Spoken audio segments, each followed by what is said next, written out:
Welcome to the From the 108 podcast, starring the drunk uncles of White Sox Twitter.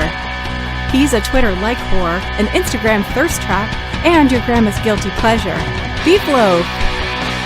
A West Coast attitude in a decidedly Midwest body, My Sox Summer.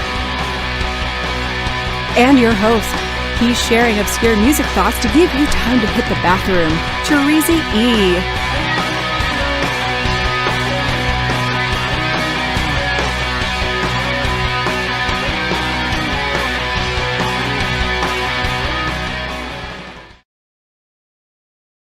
Thank you, Quarnsey, and welcome to the From the 108 podcast. Get ready for some baseball, beer, and bullshit. And remember the drinking rules. If Beef Loaf says allegedly, or that he made a video, you drink. If My Sox Summer mentions his time on the West Coast or blames his kids for something, you drink. If I fuck up the intro or make MSS appear to be dumb, you drink.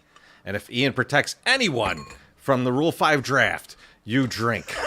Yes! Tonight it's $500 to make My Sox Summer put on an Otho costume. And it's only $1.08 to make any of us drink. Or more. You could give us as much as you want. A little more, un poquito. But speaking of drinking, fellas, what are you drinking? Old school. My Sox Summer, what are you drinking? All right, I didn't even pour it yet because I've been doing a little mixology in the kitchen, and I tried just sugar and lemons and bourbon. Not the best. It's not good. It's not good. So thanks for trying for us to know. Instead of just throwing it away and starting over, I was like, I got to drink all this because I don't want to waste this cheap whiskey. And I made some old fashioned, so I'm gonna. All right. Oh wow. With your lemon sugar whiskey. I like that. No. He licks the entire side of the shaker. I love it. Is that how Mama used to make the drinks or what? What was that? It's a Yeti's Rocks glass that I found at a thrift store for $6. Lick all the thrift store glasses you can. I mean, I've watched. He licked it. He licked it from the allegedly. He licked it from the balls to the head. It was impressive. But no, this is this actually I made with oranges. In the bitters, I made like a legit old fashioned that is good for people that like bourbon. Unlike my wife, who tasted it and goes, "Oh, I just don't think I'm ready for this yet," and then started watering it down with club soda, and I was like, "That's not a good move." So, but yeah, old fashions for me tonight. Hopefully, I can make it all the way to spooky story time. So we'll see. I'm excited for that. Yeah, I can't wait to see what you come up with. I can't wait to cut that video up later and put pictures of Brandy Taylor in it. Beef Loaf, what are you drinking tonight?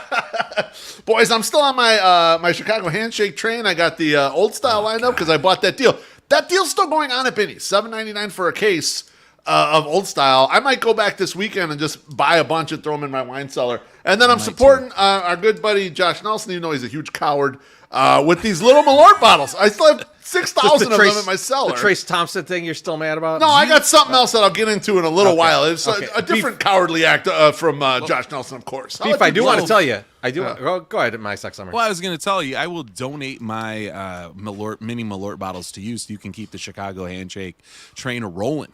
Because I don't plan on drinking those ever again. So very nice of you. I'll give those charitable, if you will. Yeah, I'll Beef, bring I those went over to CH Distillery after work today with a couple of people from work to have the Chicago handshake, but a slightly different one. Now they make Malort. That's the distillery that makes Malort. Yep. Yes, sir. They have a pumpkin spice Malort for October, and we're like.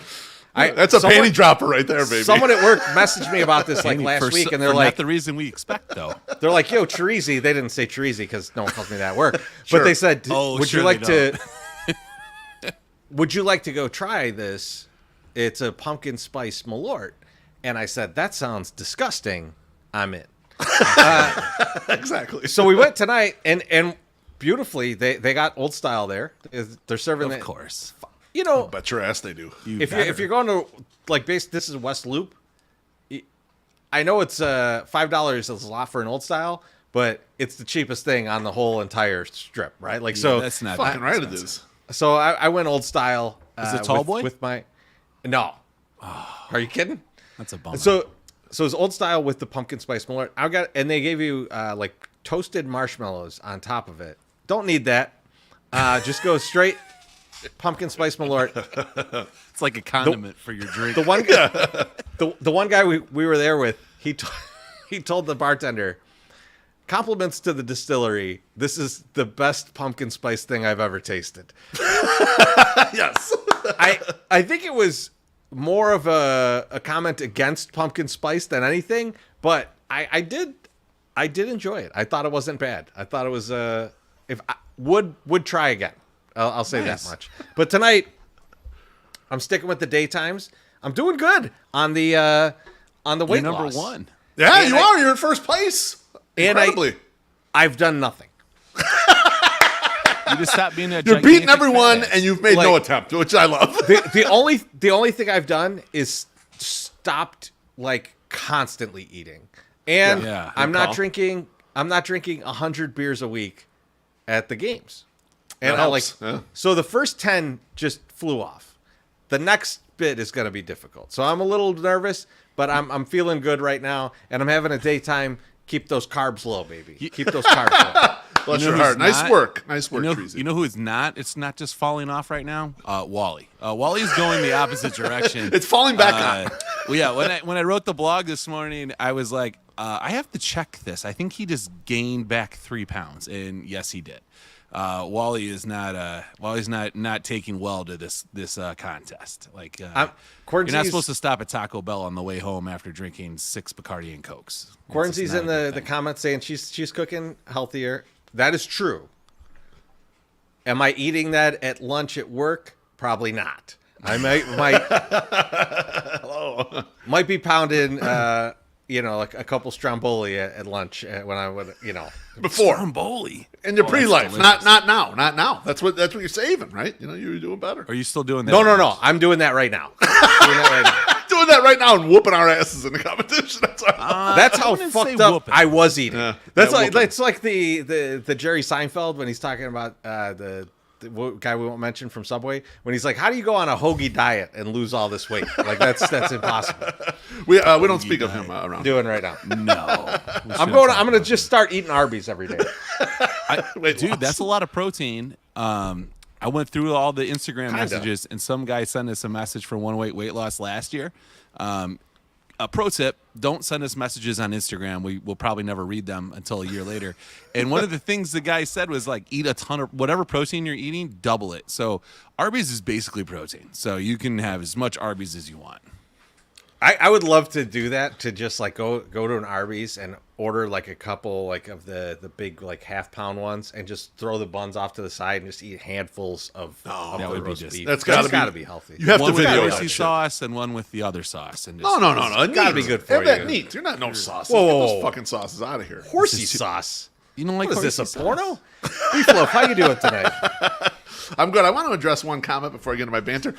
Missy asks, need to know if anyone at your works knows your online names. Well, MSS doesn't have work, but Treasy and I, a lot of people Both at my my office employees, yes. do know about Beefloaf, and they will bring it up to me sometimes. And some people are like, wait a minute, you were in that White Sox commercial. I saw you on TV. What the hell's going on here? So a fair amount of people in my office. Treasy, I know you have some at your office that know, correct?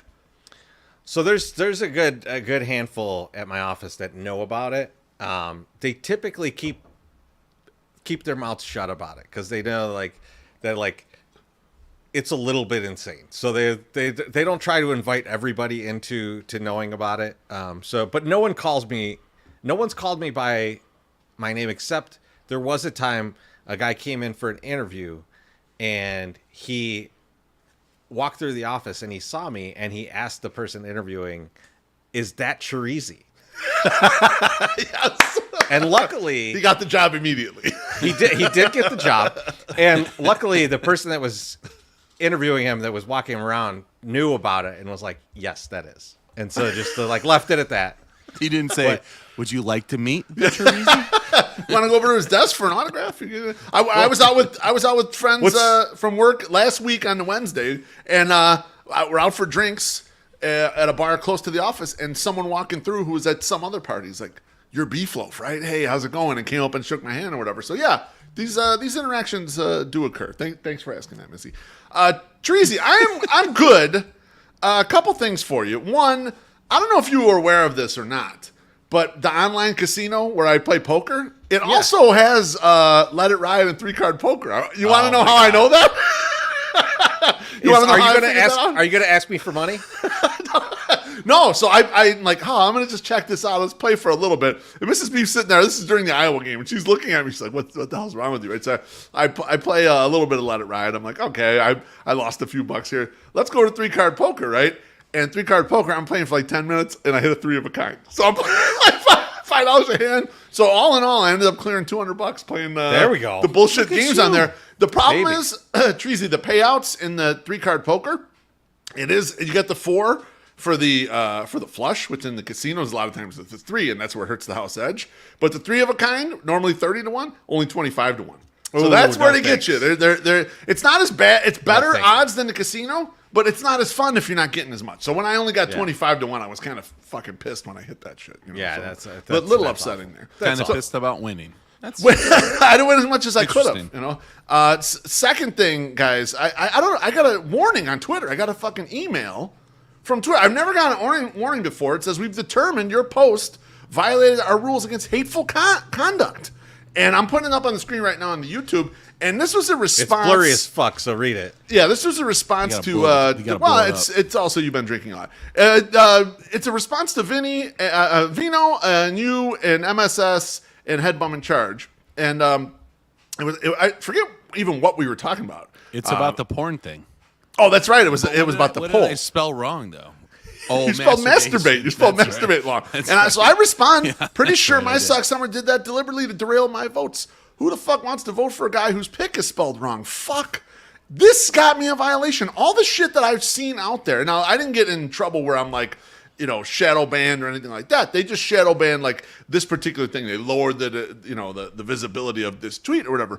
I've never once gotten a response. I've said all kinds of crazy fucking shit on Twitter over the 10, 12 years that I've had an account. And this is the first time I got some shit. To me, it's just insane. Like, have you guys ever gotten anything like that from any of your tweets? Yes. Yeah.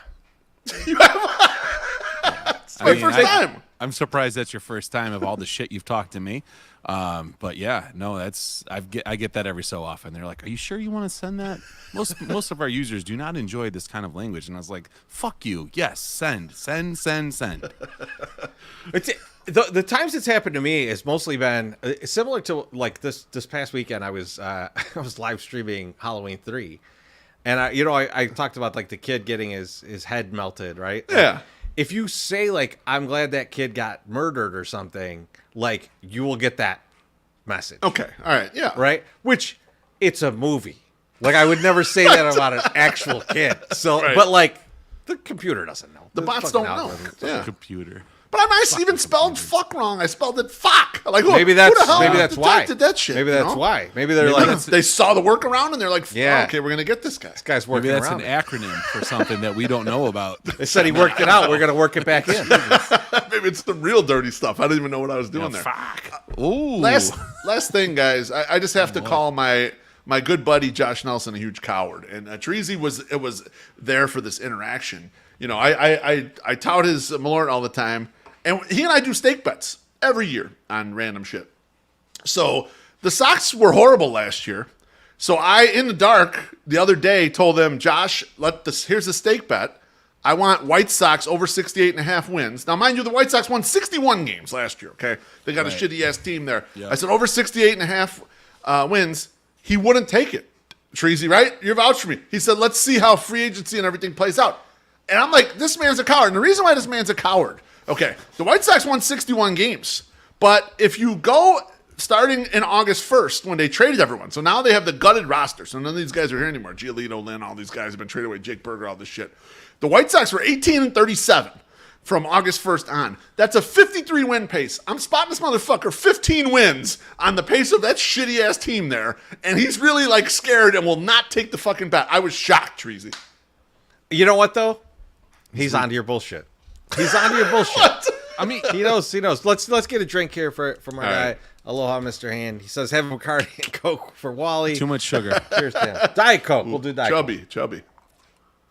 There's still a lot of sugar in the rum, as I found out this year. Loaf, let me just like for people playing at home, how many bets has Josh Nelson lost to you? I think I'm 3-1 against him on Yeah, steak that's why bets. he's not betting. He's like, let's just wait a minute here. Like he's got to get the full realm before he'll bet you. Now, And when you say like, I steak get it. bets, let's clear the air here because it's not like you're betting with Shane Reardon and he's just going to make you a steak. No, this is Like, going so out he's- for a steak. You're going out for a Yeah. steak and drinks Yeah. and whatnot. And No, this is and a just putting hundreds of dollars. I was gonna say this is $300, $400 tab. Like this Yeah, is a yeah. this is a real bet. This is not nothing. Like this is not you bet your buddy $5. This is a real fucking bet. So you do with me. MSS, to your point, the dude's down. Let's call it $600. Yeah, easily. Right? And Beef's like, I don't know why he won't take this bet that I just proposed out of thin air, which no one should be suspicious about. Just like Elon shouldn't be suspicious about my tweets. Like, Fuck is the easy version of it, right? I mean, it's a exactly. soft version. Oh, That's Jesus Mr. Rogers Christ. used to say "fuck" all the time, like that. That- He didn't that's- say it with the C, with the hard C. You know, So true. That's never so used true. hard C. Barry, cheers. Thank you for Cheers, the drink, Barry. my friend. Barry, bless your Barry's heart, like my friend. 2 blocks up the street right now from me, and he's probably getting schlocked and going to play some Teenage Mutant Ninja Turtles on his There arcade we go. game. That sounds like some good good for time. him. Get that shit done, Barry, baby. My Sox Summer, how you doing tonight, buddy? Dude, I'm doing great, and I mean, so many things happened today. Like I went to a Wendy's. It was great. You know, Big event. I felt really bad though because the guy that was Quarter pound running double the stacker. Wendy's- Go fuck yourself. the guy the guy that was running the Wendy's, like he was understaffed and was doing about 19 things, and they include these little these little touch screens when you walk in. Now there's nobody to take your order, and I'm like, this blows because I of course have coupons, and I'm like, hey, I want to use these coupons, because like they sell these little books. You got a I job don't- at Wendy's. Listen. That's what the story is. Listen. They sell these little coupons. They're fucking coupon Wait, books. hang are on. awesome. What kind of coupon at Wendy's? Like Wendy's telling meal is you. not that Listen, expensive. Like no, We're listen. hearing the story. I'm sorry. I'm trying to explain it to you, fuck nut. Shut up. Get the fat out of your ears and listen. Here we go. You go to Wendy's, they have these things called boo books right now, and you can give them away. You remember back in the day, like McDonald's had the little gift certificate books that you could give out to kids and whatever when they came to trick or treated. They could go get a free cone or whatever. Wendy's is bringing it back, so you get a free Junior Frost. You get 5 of those, and then a $1.99 kids meal. Listen. Kids meals are like $7. So it's really nice to get a kids meal for like $2. It's fucking great. So anyway, we go down, we have these coupons. You can't enter the coupons into there. So like what happens then is you have to hit cash payment, and then the person has to come over and like ring you all in and shit. And it's a big mess. But I felt really bad for the guy because he's doing that. He's filling orders. He's doing all this other shit. And I just felt really bad. And it was like, okay, so yes, it was enough. But we had 2 parent teacher conferences today. We had two really glowing reports on the girls. So that was awesome. Cheers, girls. You're doing a good job. Dad's proud of you. Also, shout out to my buddy Steven, who would have been 47 today. He was taken from us about a year ago, and that's the biggest thing that I wanted to get into the show today. I was going to put him at the end, but I just want to have a cheers for my buddy Steven. Yeah, gone too soon, bud. So cheers to Steven. Cheers. Cheers. Cheers, Steven. He was a great guy, and I remember I was going to do a story about him every year on his birthday. And the only story that I can remember right now is not acceptable to talk about anymore. So I'm not even going to talk about it. You get blocked too? Yeah, I mean, we talk about getting canceled. This story might get me canceled, so I'll tell you guys after, and then we can decide if we could dumb it down for a later date or maybe next year. But yeah, so cheers, my buddy, and yeah, good job, girls. Well, let's get a cheers to our guy Johnny over here, Southside Bum. He says, great Johnny. fucking show so far, gents. Cheers. Thank you, Johnny. Bless your heart. How you So doing, MSS, Chorizo? you try to derail me from talking shit to you with what you just ended with. Oh and no. Yeah, he did. He would like know, it if you talked but- shit to me. Or about this Wendy's shit. All right, like so. So you bought the coupons just to use the coupons? You didn't give them away? No, I rolled to the Wendy's when I saw that they had these, and like, so there's the LA Fitness that is up where I go to when the girls are with me. There's a there's a fucking Wendy's in the parking lot. So every time we go there to So you go coerce, work out and then eat some Wendy's. no, Okay, I got to this. coerce the girls to go out That's why he's not in first place in the weight loss. closer than you, fat body. So no, when you go there, the girls are always like, "Can we get a Wendy's? Can we get a Wendy's?" And I was like, "Okay, well, I wonder what these books are. For $1, you get 5 Junior Frosties and then a $1.99 Kid Meal." And I was like, "It's $1. This is ridiculous. Like those Junior Frosties cost $1.50 a piece, right? So like, I'm just buy these things. I was like, this is awesome. All the money, 90% of the proceeds was 90% of $1, so 90 cents of every dollar goes to help adoptions. The Wendy's Foundation for Adoptions. So 5 of these fucking things. Like I bought 25 of them right out the gate, and the woman's like, "You sure you want 25 of these?" I'm like, "Give me 25 of them, because I'm going to let the girls take the coupons to school to give to their friends, and then we're going to give whatever's left, we'll give away to the trick-or-treaters if they want that, or if they want fruit snacks. It's up to them." We'll see Yeah, I how don't it believe goes. any of this. Wait. I'm You're serious. going to give... Wait, hang on. The trick-or-treaters, Yeah. you're going to give them coupons? Well, if they want them, like to go get a frosty, sure. You know how have to- upset you'd be if you're driving trick-or-treating? No, You got a piece of dude. paper? Fuck this When piece you of were- paper. Give me a when big you were a candy kid- bar. No, when you were a kid and somebody gave you a thing to go get a free cone at No, McDonald's, you weren't terrible. excited about No, that? awful. I want to eat some stuff tonight when I'm You're- done. Well, that's because you're a fat, lazy piece of shit. I don't know. I bet you some kids are going to be like, "Oh, this is awesome. I get to go to get a Frosty from Wendy's." Zero for free." kids are going to be happy about this. All right. Well, maybe they won't You don't- take them. you don't See know. how quick they go. No. bitch. Beef. I slightly disagree. I think that like some of the kids will be like, "Oh, cool, a free Frosty," and until they realize that their parents are not psyched about this. The parents are going to be pissed. Parents Like, are not gonna be I happy. go to fucking 51st and State to get a fucking Frosty, and Pershing then and Archer. that's like the close. Whatever. Where's it at? I think there's one on Pershing. I don't And, think there is. No, there is. Yeah, 'cause there there's- is one over there. there's- It's not there's a the. It's not fucking the. LA Fitness It's over not there, the too. exact same spot it used to be. In Oh, they Cheesy. got a new one over It's there? like new. Okay. 2 blocks Nice. over. Yeah, it's but Nice. very close. Yeah. It's nice. Regardless, they don't want to. You're giving them an errand, so they say fuck you. Kind of. Exactly, it's a chore. And, Kind of. and the kids are like, "Oh, I could redeem this in 6 weeks, which is 700 years for a kid." Well, and you better hope they redeem it in 6 weeks because they expire on the 31st of see- December. So You see, you got there 2 it is. months. A useless piece of paper for. Hey, man, the money is donated to a good cause, so you know. I'll write you. How about this? Instead of this, I'll just write you a poem. What's your name? Oh my God! Here's your trick or Speaking treat. of speaking of both of your shortcomings, I want wait to to come I down want to there. talk about What's something up? real quick. So Quarantine sent me this article. They're the other free, day, and Sal, It's you from son of a Utah, bitch. Go fuck and this guy, like his, he's got a family and stuff, and they live Bring it. on a corner, and there's like a street sign there, and so he set up his Halloween decorations, and he had a couple skeletons, so he made one of the skeletons a stripper and tied it around the pole, hanging upside down Yeah. by its legs, and people were unhappy about this because people Okay. suck, Yeah. and the city got involved, and they're like, "Yo, you can't hang stuff on the street sign." So he put a pole up in his front yard and redid it there. Yeah. And so like there's still people like really pissed off about it, but there's also people that love it.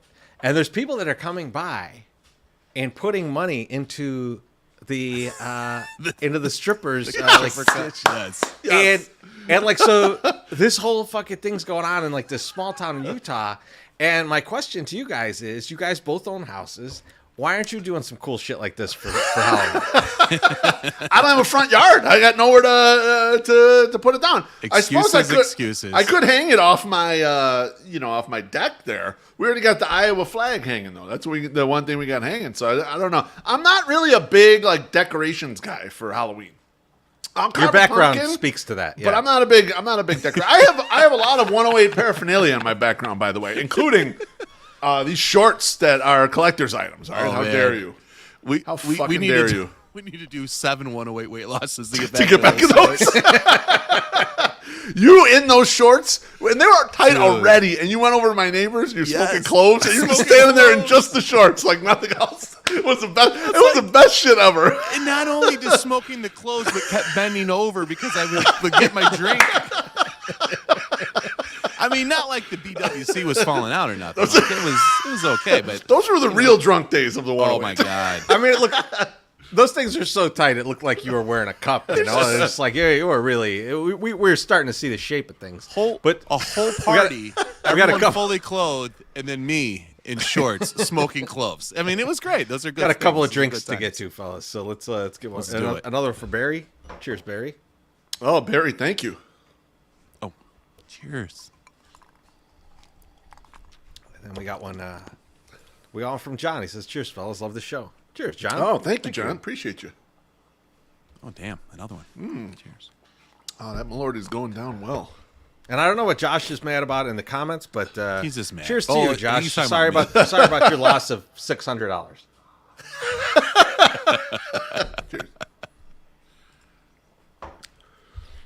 All right. Bruhan Luke in the comments here, he says, bullshit, Beef. You already got your fucking Christmas tree up. Look, yeah, I put my Christmas tree up early, and I was actually advising people who are big Christmas people, Did you put their put it up fucking tree up now. No, it's not up yet. I haven't had a chance yet. was But I really disappointed. attempted to put it up before Halloween, just for shits and giggles, just to see who we could upset. Don't But do that. I haven't done it yet. So I think you'd make people irrationally upset, so you should do it. Yeah. Well, I never do tweet that about sort it. of thing. You with got people. all weekend. You got all weekend to do You it. do have all So weekend. I do. That's so true. we'll see what happens. But in the meantime, MSS, I want to hear about some think so? zombies or some Let's do Mazdas it. or whatever. You ready? Boom. It's October, and it's time to consider you and your family's safety against zombies. As we all know, zombies come out in October and try to eat our brains. One way you can protect yourself from the inevitable zombie attack is being behind the wheel of your all-new Mazda from Mazda of Orland Park. In addition to standard all-wheel drive, Apple CarPlay, Android Audio, remote keyless entry system, smart brake support, lane departure warning system, lane keep assist, Mazda radar cruise control with stop and go, rain sensing windshield wipers, automatic on-off LED headlights, high beam control, power folding door mirrors, steering wheel mounted audio and cruise control switches, infotainment system voice command, multifunction commander control, Mazda connected services. You can add complete zombie protection to the list of standard features for your Mazda. Mazda holds a record with a grand total of 0 zombie related deaths in the United States. Beat that Chevy, you bitches. Visit Mazda of Orland Park to get all the specs and details on the complete line of Mazdas. Whether you're from the Chicagoland area, Northwest Indiana, or Southeast Wisconsin, they would love to have you visit and test drive a Mazda today. Mazda of Orland Park, home of the Zoom Zoom Nation. 8910 West 159th Street, Orland Park. 708-444-3200. Zoom Zoom. All right. Joining us now from White Sox Daily, he's our main line to the White Sox minor league and the only guy with a better pulse on fresh talent than myself. Welcome to the show, Ian Eskridge. Ian, what's up, man? Hey. Well, hey guys, how you doing? Terrific. Doing awesome. Doing awesome. You know, as you can tell, we've had a few drinks and we are excited to talk to you though because we've got a lot of questions about the minor league system. We know nothing about it. Like if you could think about a topic that we know absolutely nothing about, it is minor leagues because we focus so much time on the major leagues that the only time we really get a glimpse of these guys is when they're coming up or the guys that are like the highest, talked about guys. Like we know what's going on with Colson Montgomery, right? But you go a level deeper than that. We're kind of blank. And Ian, we're glad to have you here because we want to talk to you about a whole bunch of different things. And we're going to start out. You did a great interview with Andy Barkett. Yeah. And we're going to talk about that a little bit. And where we're going to start is when you're talking about, and this is a guy that, to me, it seems like the Sox are not high on, but the guy did make it up to the big leagues this year. We saw quite a bit of him. Less than I wanted to see, but probably more than you thought you'd see, and that's Carlos Perez. How did Andy help him, and what do you think about Carlos Perez in general? So I like him. I think that he has potential. I think, with the Corey Lee trade, everybody's favorite. It kind of displaced him a little bit in Charlotte when Corey Lee came over, and you saw you saw what he did when he got up there. I mean, he didn't do a whole lot more in Charlotte, really, to be honest. Like, the thing that you heard about Corey Lee when he got traded over was that he's not going to hit for a high average, but he'll hit some bombs here and there. And he did one of those two things, which is not hit for a high average either. So yeah, he's got like Stevie Wonder's hit tool from what I get. What we could tell in the stadium, we were like, what is this guy? Like Yaz wasn't hitting, and then he came up, and MSS and I are sitting there like, what exactly is this guy here for? Like, what does he do? I don't know. Well, that was the thing, is that one thing that he excelled at in Charlotte was challenging calls on pitches, and I never saw him miss one. He was right every single time, and I think he probably did like 10 strikes that he got from challenging. So he's really good at that.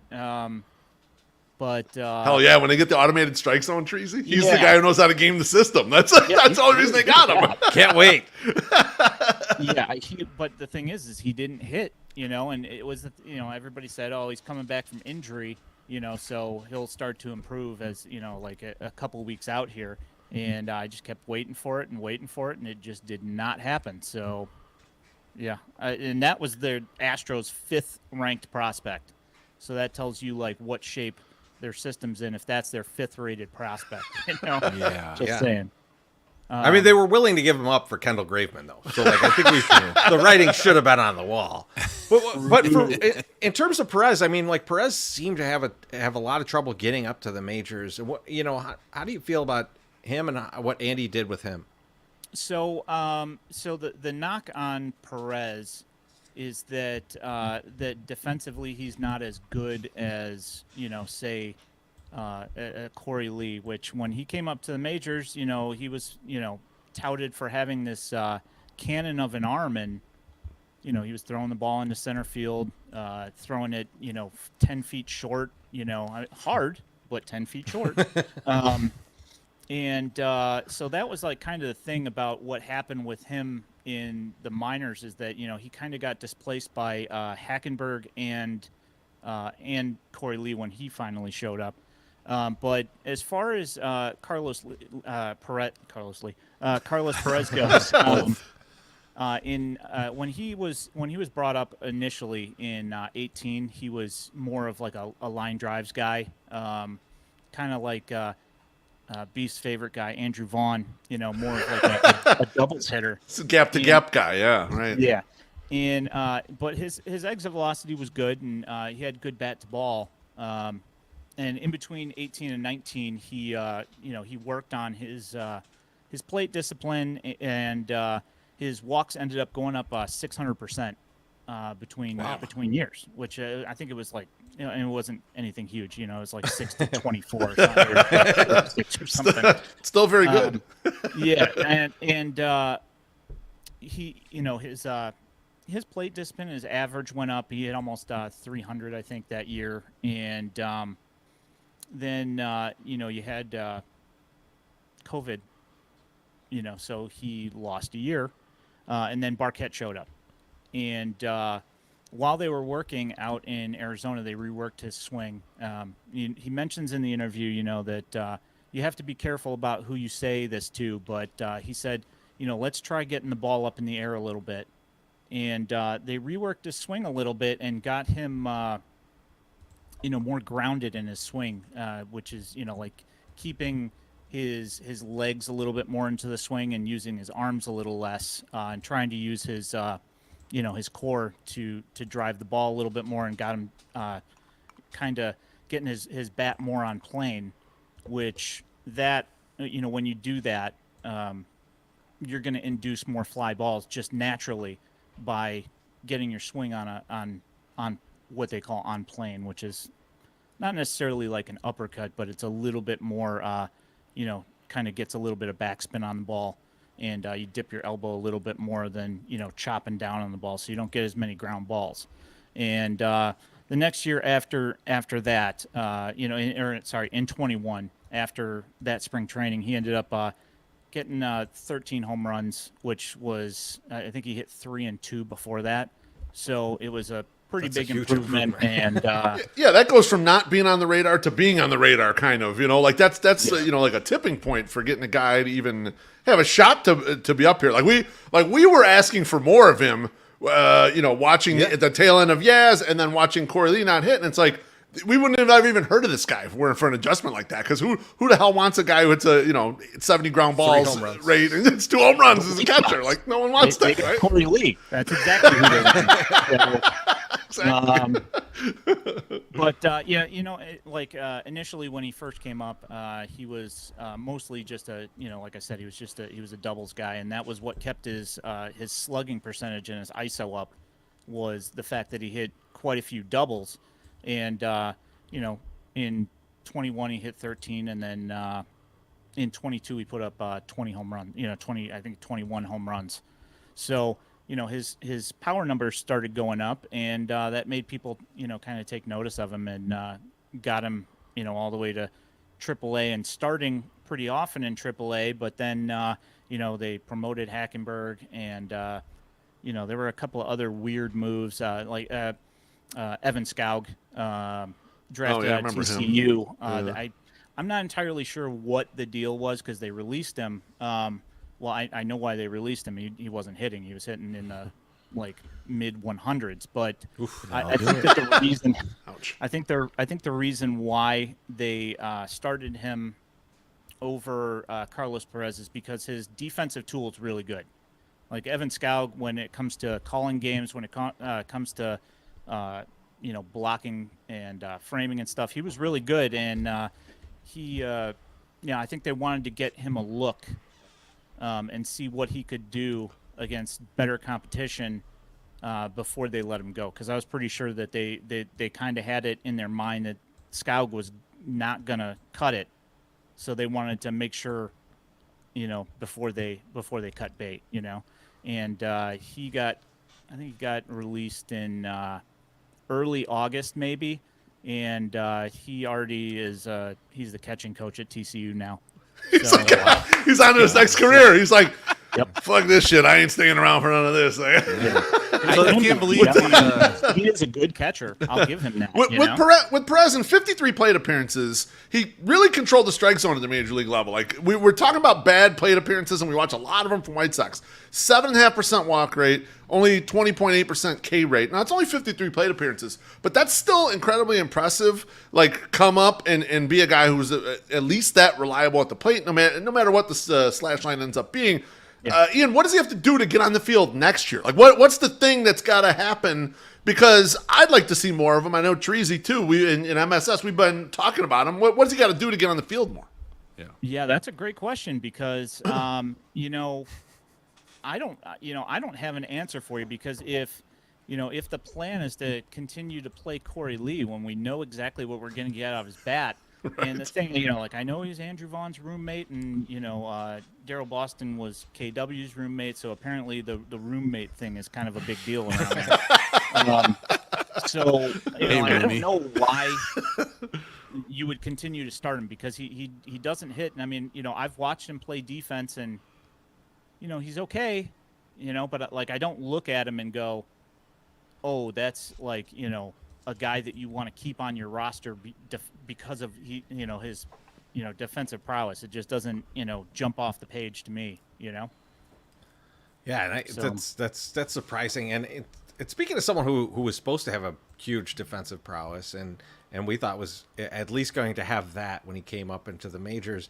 But Andy also touched on this guy about him not feeling like he was ready for the majors, and that's Oscar Colas. And Ian, in your opinion, how much of that was maybe hindsight from Andy, and on the other side, just he saw what was going on and was not confident in what he was seeing?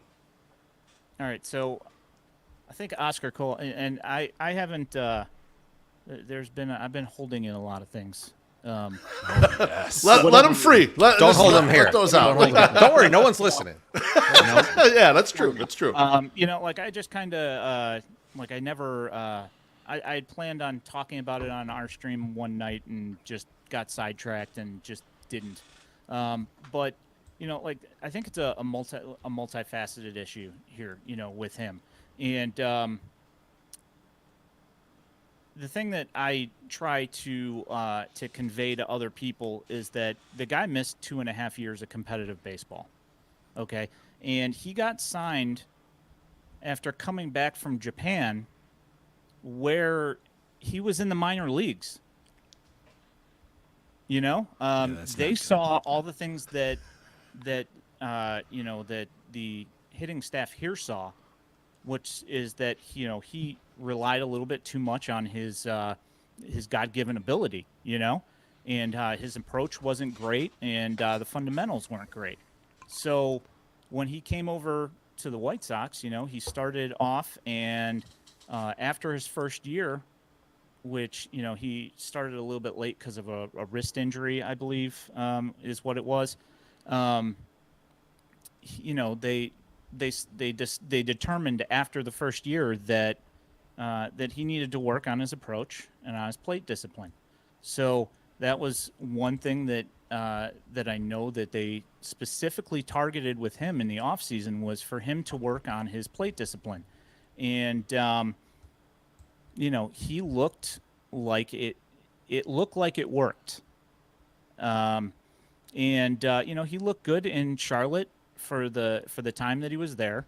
And so last year I was like, yeah, go ahead, give him a shot, see what he can do, because things were working out pretty well down there, so I'm not in the inner circle of the hitting coaches. I know, shocker.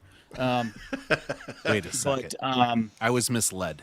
I thought you were in the inner circle. God damn it! That's why you're here. I talk to guys every once in a while, but it's when it comes to like personal feelings, not so much. But so they thought that he should have another year in the minors.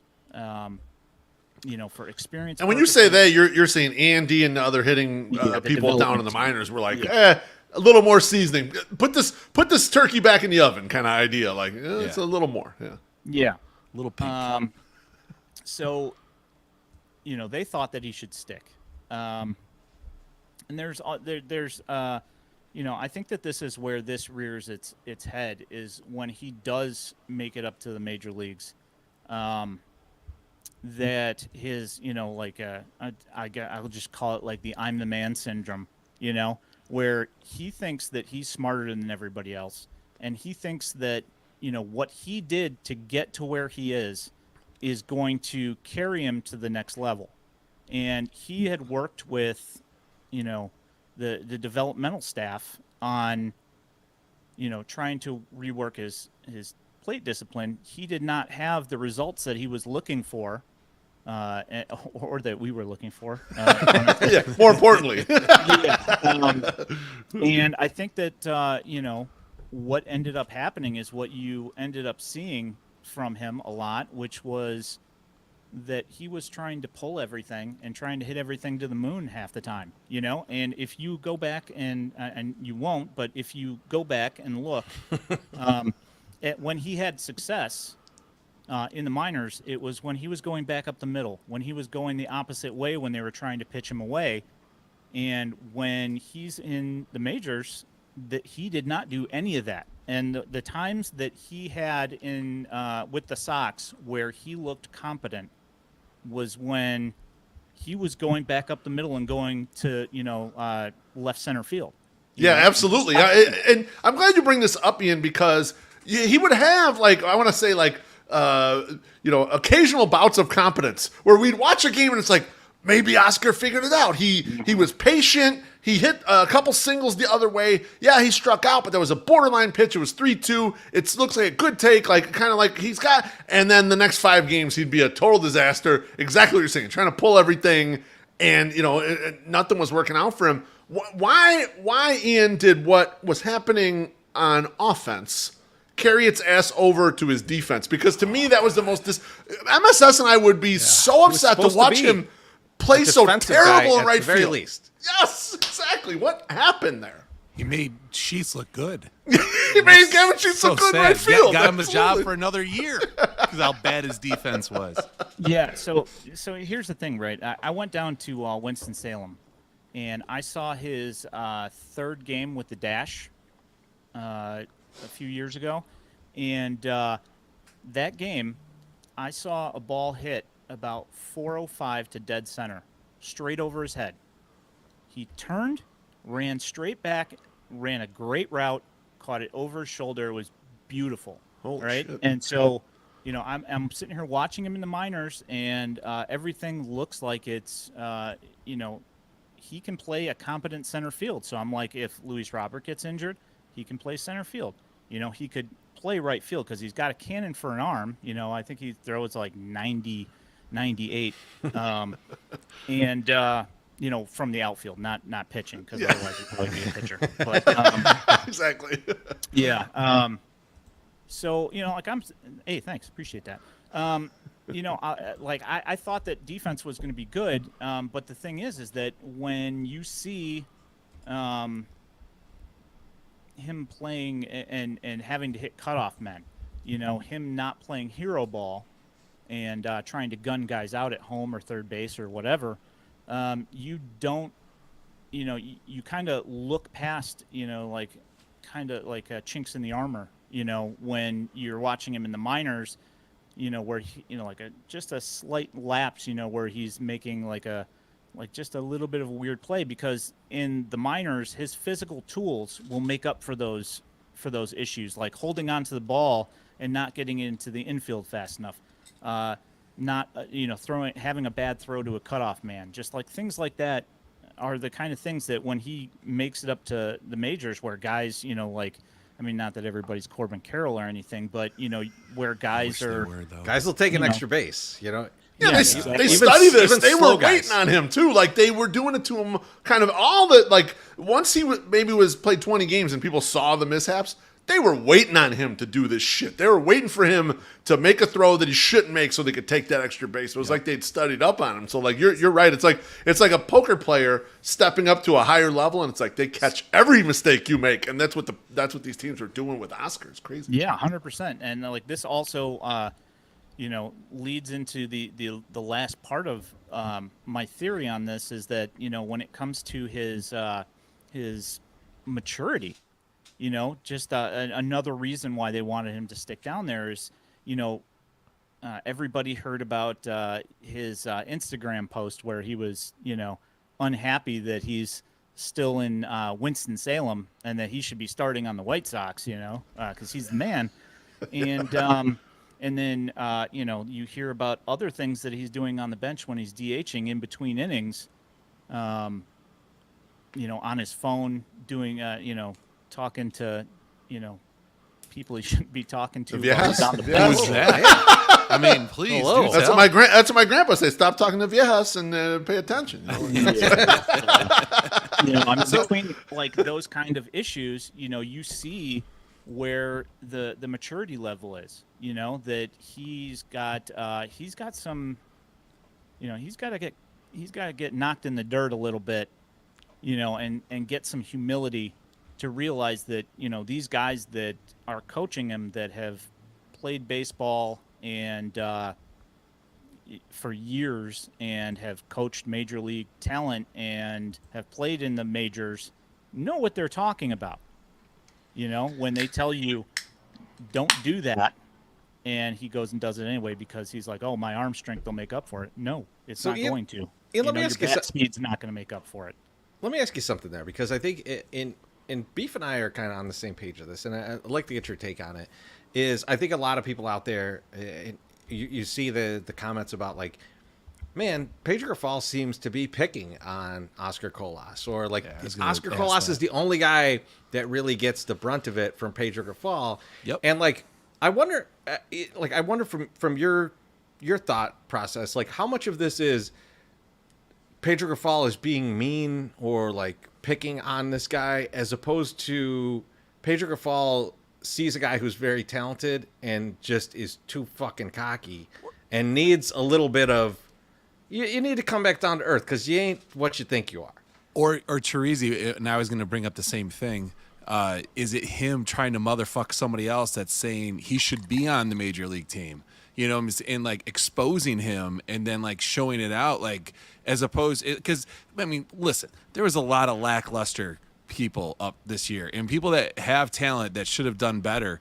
And for him to be the focus of like Pedro's ire, like all year, like turn it down, youngster, and like hearing Ian talk about this, like, okay, I can understand why he's saying that. But also if the coaches are saying you need one more year, who pushed him up?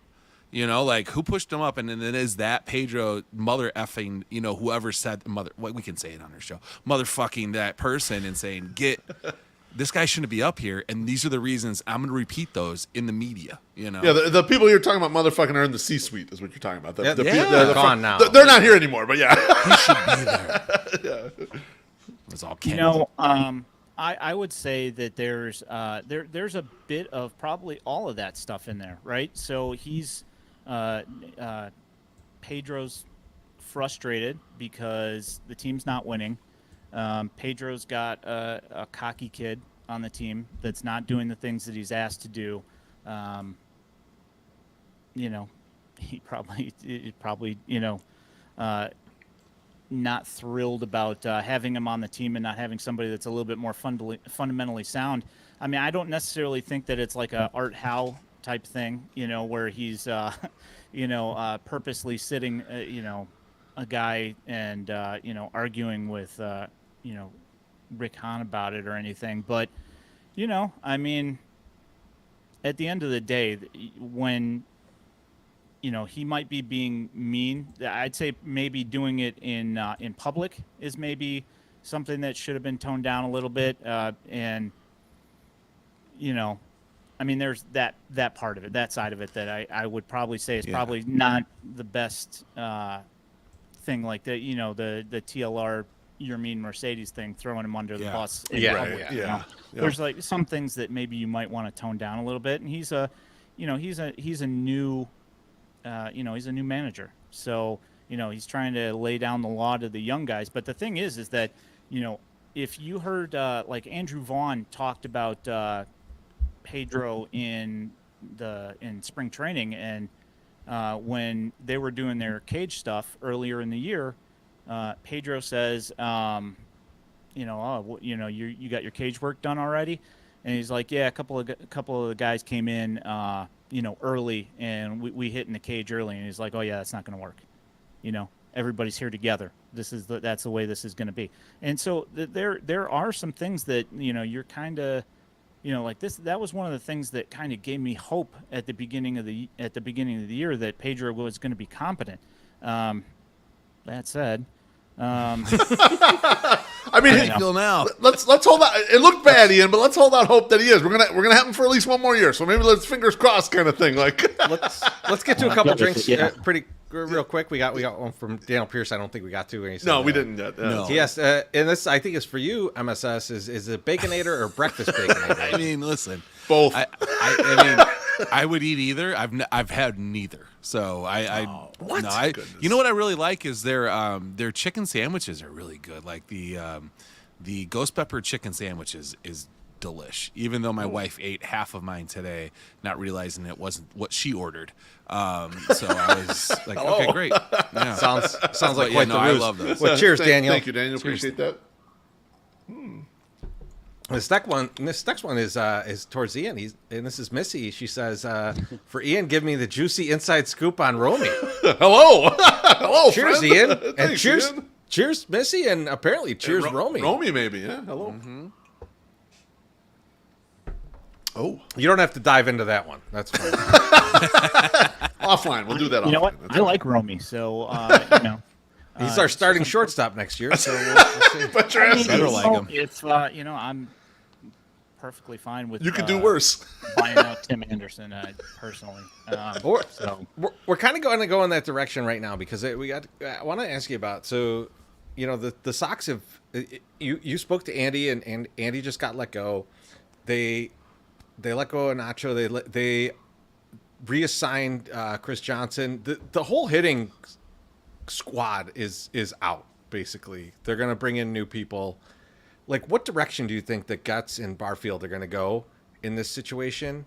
And do you think if they're going to go maybe a heavier kind of like we're more concerned with fielding, we're more concerned with defense, are guys like Romy going to make the roster and be important parts of this team?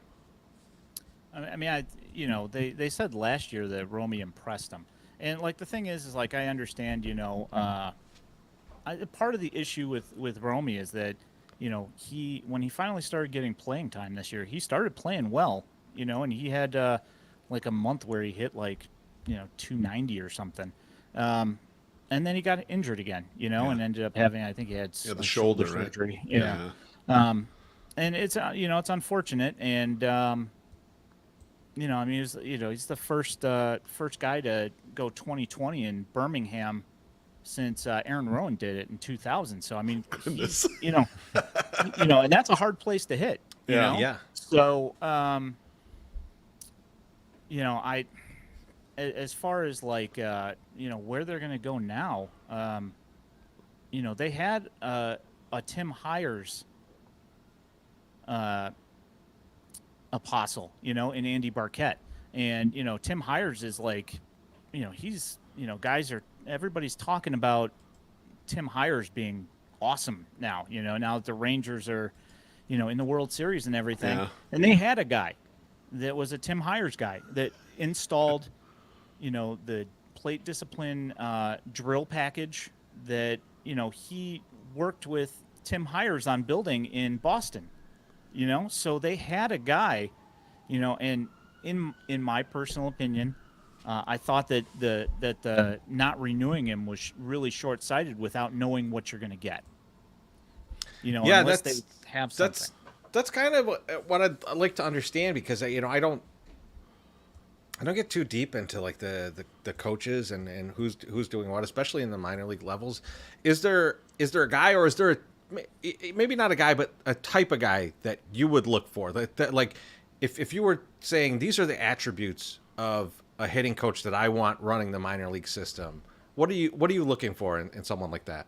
See, that's the thing, is that, I mean, they have some guys in the minor leagues that are good coaches, and they worked, here's the thing, they worked with Andy, and they built a really good system down in the minor leagues. They brought in the iPitch, they started using K-Motion, K-Vests and stuff like that. They started, using all sorts of stuff that was beneficial to the development of these guys.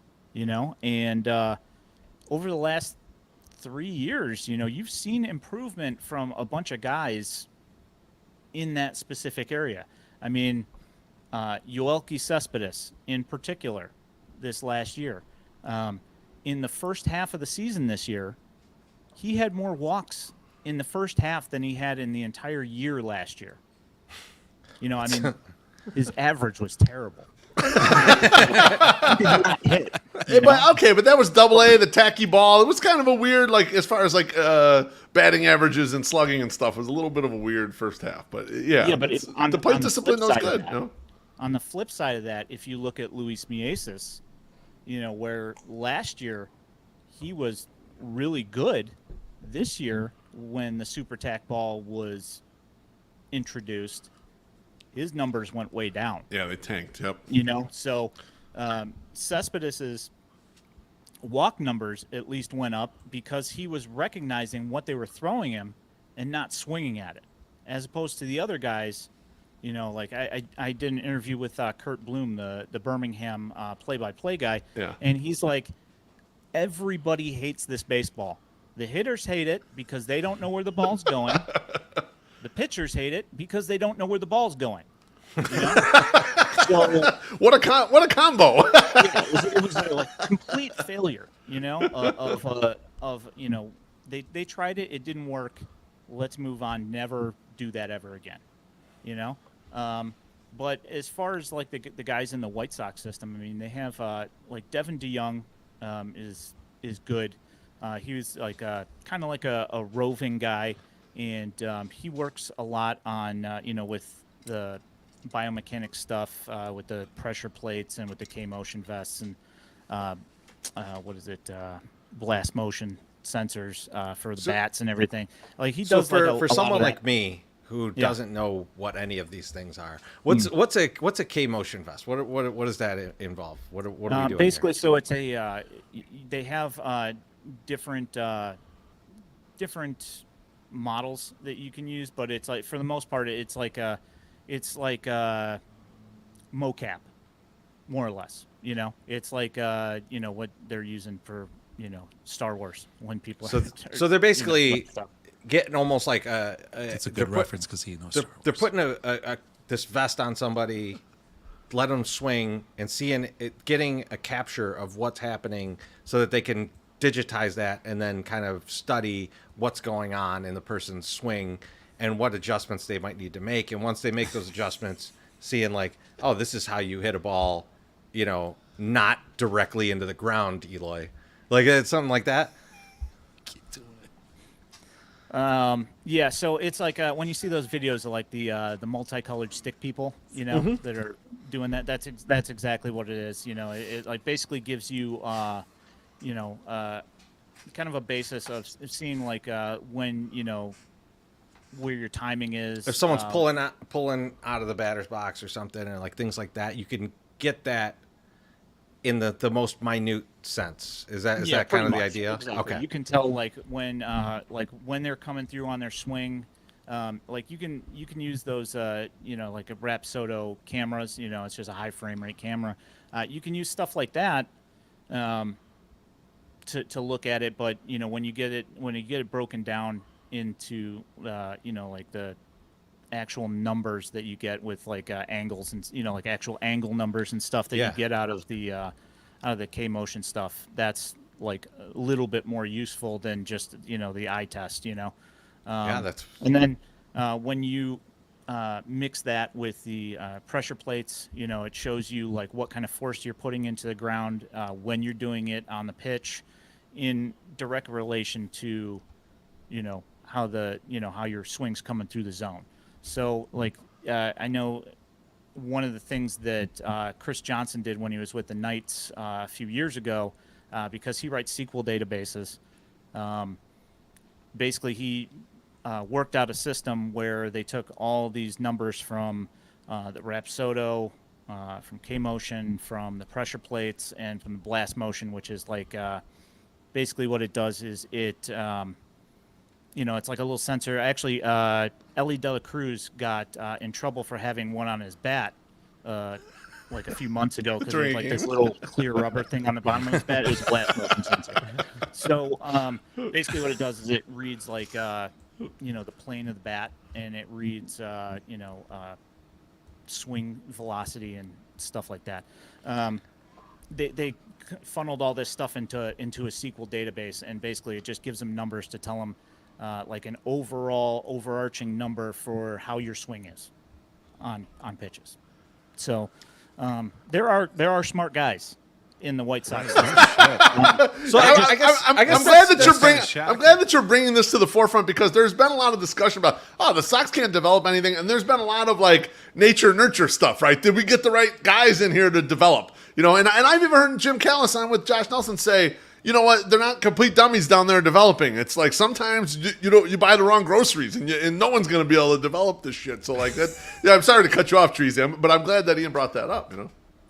Yeah, I mean there are smart guys. The thing though about it though is that all these guys, Cam Seitzer, Chris Johnson, a little less so because he's through his major league career already, but like Nicky Delmonico is an analytics kind of dude. He's working his way through it. Devin DeYoung is a very smart guy when it comes to that. They got a bunch of those guys, but I don't think I know I heard James Fox talking on the Future Sox podcast about thinking more of like kind of like a mile high view of things, like they did with the Brian Bannister hire, where they hired a director of pitching for the entire organization, right? Yeah, the czar of this thing, that side of the ball, basically. So I think he kind of thought, hey, maybe that's going to be the same thing that they're going to do for the hitting side. And when I heard that, I was like, Andy Barkett's good, and I don't see why you don't keep him around, because personally, like when I look at things, I would like to have more good people than letting one walk. Let's not get crazy. Yes. Than just hiring somebody else. You know what I'm saying? Like, you try and keep all the good people that you can, and people that are helping. Theoretically, it's good. Generally, you try and keep people that are smart. Can I tinfoil hat this? One quick theory here, right? I would love to hear this. Everyone last year, the last offseason, not this offseason, when the White Sox were looking for a manager, everyone and their mama was so horny for Kevin Long from the Phillies. It was the hitting coach. He ended up not going anywhere. He didn't become a manager anywhere. Still with the Phillies right now. Any chance, here's my tinfoil hat. They talked to Kevin and said, Kevin, look, we got this hitting czar thing. Put you in there. And guess what, man? We have never had a manager seat fucking hotter than it is heading into this goddamn season. And Jerry likes to hire the guy that's sitting right next to him. So if you're sitting right there, you got the first fucking interview, you might be the manager of this team. Come on, is it too crazy, Ian? What do you think? So I tweeted at you last night, as soon as the news came out, that Sean Casey wasn't coming back to the Yankees. Yes, you sure And did. The thing that he said was that I don't want to spend 8 months away from my family. So the thing that got me immediately right off the bat, I'm sitting here thinking to myself, well, if he doesn't want to be on the road for 8 months, this is the perfect position for a guy like that. Right. It's a guy that can fly places every once in a while, and can oversee things and do things remotely, and analyze things remotely and relay that to the guys that are on the ground. Like Devin DeYoung, I talked to him a little bit today, and he got renewed. So and for as far as he knows, like all the minor league guys other than Andy Barkett are going to stick around. So, it's like they know that they have a crew of guys that can do things. I think that it's just like, I think the Andy Barkett thing was maybe he's not a Chris Getz guy. So Chris Getz wants to, he wants to get his guy in there, and this was the place he could do it other than keeping Pedro for unknown reasons. Dude, Ian, it could also. Who's the Royals that we're bringing? Chris is getting promoted, despite being in charge of player development. Got to blame player development on someone else. But I do like the idea of this hitting czar because if you think about it, Ian, you were mentioning like the deep dives into data that they're doing now and having SQL databases set up and for those not unassociated with it, like SQL is a query language, right? It's a way to ask questions of data. Like say you can write out a query of like, give me this so that I could understand what's going on. The biggest part of that is asking the right questions of it. And so if they don't have a guy doing that, you could have all the guys in the world putting the data together, having it there, being able to query it. If you're not asking the right query, it's not worth anything. So I do like this idea of having a czar over this and asking the right questions about what's going on with these guys, so you don't promote a guy like Oscar Colas at this point in his career. But at this point, I'm going to hand it over to Beef because Beef is probably the biggest Arizona Fall League fan out of anyone in White Sox Nation. And I know he has some questions about AFL. So, Beef, the floor is yours, my friend. I absolutely do. Thank you, Trees. I just want to put this up there to remind people that Adam Engel won the MVP of the AFL in 2015. That's how valuable good shit. Winning the MVP is in the Arizona Fall League. No, I wanted to ask some questions specifically about how our guys are doing down there. I think the White Sox have 8 players down there. I wanted to kind of get your elevator quick summary of each guy. But before I want to get into that, I want to call bullshit on everyone but you, Ian, with regards to reporting about the Arizona Fall League. Because old Beefloaf here, once I knew the Arizona Fall League started, I was looking for people talking about Colson Montgomery, and I saw nothing.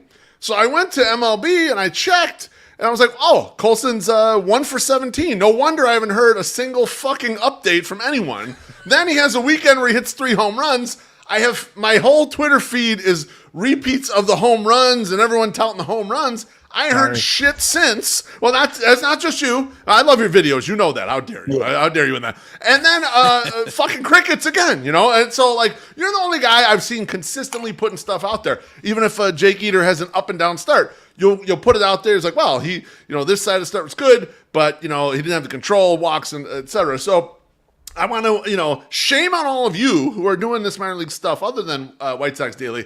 Just tell the truth. Just put it out there. Say, Colson stinks right now. He's really struggling. That's fine. We want to know that. And guess what? 17 plate appearances don't mean shit. Exactly. It happens. Just be honest with us. Then we can trust what you tell us. Anyway, and the White Sox have, I believe it is 8. 1, 2, 3, 4, 5, 6, 7, 8 players down in Arizona Fall League. Can you give me 1 minute on your thoughts on each of these 8 guys? I will try. Not hurt, Colson Montgomery he's back. He started yesterday. He's in the lineup right now. He's 0 for 1. I think he grounded out in his first at bat. I'm not paying attention to it right now, but he started slow. Sure. It took him 12 at bats to get his first hit, so that's why nobody was really saying anything. Is because it took him a while to get that hit. He had, I think, in his first 17 at bats, like you're talking about, I think he had 11 strikeouts. And so, after a week and a half, and he's got 17. Actually, after like 2.5 weeks, he had like 17 strikeouts, and people are like, he's not taking any walks. He's swinging at everything down there. He's a bust. More or less, the umpiring down there is not good. Actually, last night was probably the best umpiring I've seen in the AFL, and I don't know what her name was, but it was the lady that's out there umpiring. She called a great game last night. But it took him a while to get going. Had a bunch of like check swings called strikes that weren't even close to swings. Like Bryce Harper would have been going insane.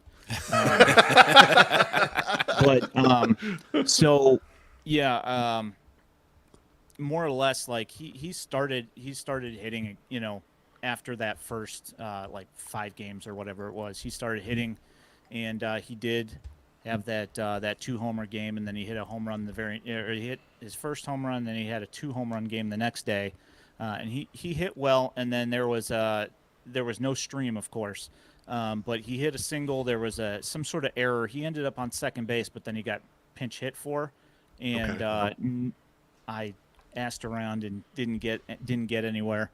Shockingly, the White Sox withholding information, but I don't believe it. Yeah, so nobody gave me any anything on his injury or anything. But then he was back yesterday, so no big deal. Anyway, and his glove looks better. So I was going to give that. Like Colson, everyone freak out. He did have a bad stint. He struck out a bunch. The walks are down or whatever. The slug's still over 500. Look, 58 plate appearances is what I saw before coming into tonight. That's a tiny sample size. I wouldn't worry about it anyway. This is how you should think about this. Anyone looking, your stat scouting, don't, because it's not going to help you. Ian will tell you exactly what's going on. So the glove, Ian, how's the glove with Colson? Because this is like, I know we're trying to do 1 minute, but we'll do 3 or 4 minutes on Colson because the glove is a concern. Treasy and I have long been guys where let's plan for Colson not being the shortstop. Let's figure out because it looks like the bat will play in an outfield corner even. So I'm not worried about the glove so much, but I would love it if he was a shortstop. How's the glove looking right now? I think that he's going to stick at shortstop, and I've been saying this since day one. A lot of people are saying, he's 6'4", so he's not going to be a shortstop, And, obviously that's been, that was a hot button issue initially, but, I mean, then you got Ellie De La Cruz, and you got, and then you got O'Neal Cruz, and then you got, you had Corey Seager, and Trey Turner's not a small guy. I mean, you got guys that are, fairly tall dudes, and I mean O'Neal Cruz and Nelly De La Cruz are giants. Plus, we lived through Nick Madrigal as a midget, and he sucked too. So why don't we try let's go the opposite? Other way, right? Yeah, let's go big and see what happens. 6'4" is a good height, Ian. I don't know if you know, but your boy right here is 6'4". Loaf's going to get there in 2 years if he keeps going to the same doctor. Yeah, he's growing, so he's growing up. It's interesting. It's interesting to happen in your mid-40s, but, hey, that's what is happening. So he started off rough his first week in his defense. I think he made like 2 or 3 errors in the first week, but since then he's calmed that down a little bit. I don't think that his that the game has slowed down for him yet. I think that he still needs reps in the minors. And when people are saying, "Oh, he's going to be our shortstop next year," and I'm like, "No, Slow down." Yeah, exactly. Let's not make this mistake we've made 50 times in a row. Let's just give him some time. Let's just do it. Yeah.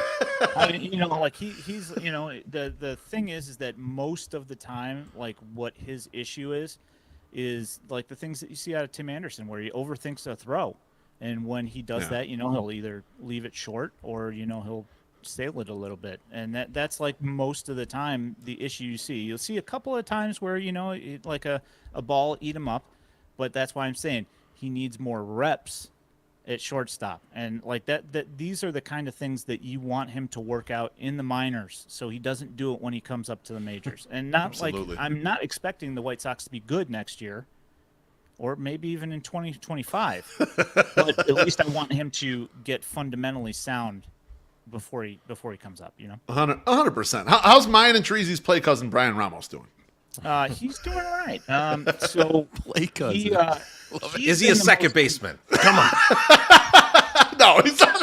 I don't think so. We're talking about close guys. I think he's a shortstop. And is he a second base? Absolutely not. I love it. I mean, they might put him there. I mean, they have the penchant for putting somebody in a position that they don't, shouldn't be in. But so he's made a couple of errors from third base as well defensively, but he's looked pretty slick with the glove. And he missed. I think he didn't start until May. I think he missed like 40 games at the beginning of the season, and so like he's kind of coming to that spot where he's kind of catching like a second wind. And he's been the most consistent guy offensively for the White Sox position players. He's been hitting like roughly right around 250 the entire time. And he hasn't had like any like major peaks or valleys, where he's like not getting a hit for like 4 days or something. Yeah, and the K walk looks good. It's coming into the day, 60 plate appearances, 12 Ks, 5 walks. I mean, that's totally respectable rates right there. Does the power translate? Do you feel like it'll come to the pros? I think so. He hits the ball hard. That's one. You watch him swing, and there's intentions there. It's not like but he's got an approach though, Ian. Right? I mean, that's kind of the thing that I've heard about him as well as Montgomery really has an approach, but I've heard that Ramos has an approach as well, and the numbers both in Arizona Fall and then also in Double-A seem to bear that out, that he will take some pitches a little more selective than the general White Sox prospect that's been floating up lately that will have you 3% walk rate, 30% K rates, yeah, all those guys.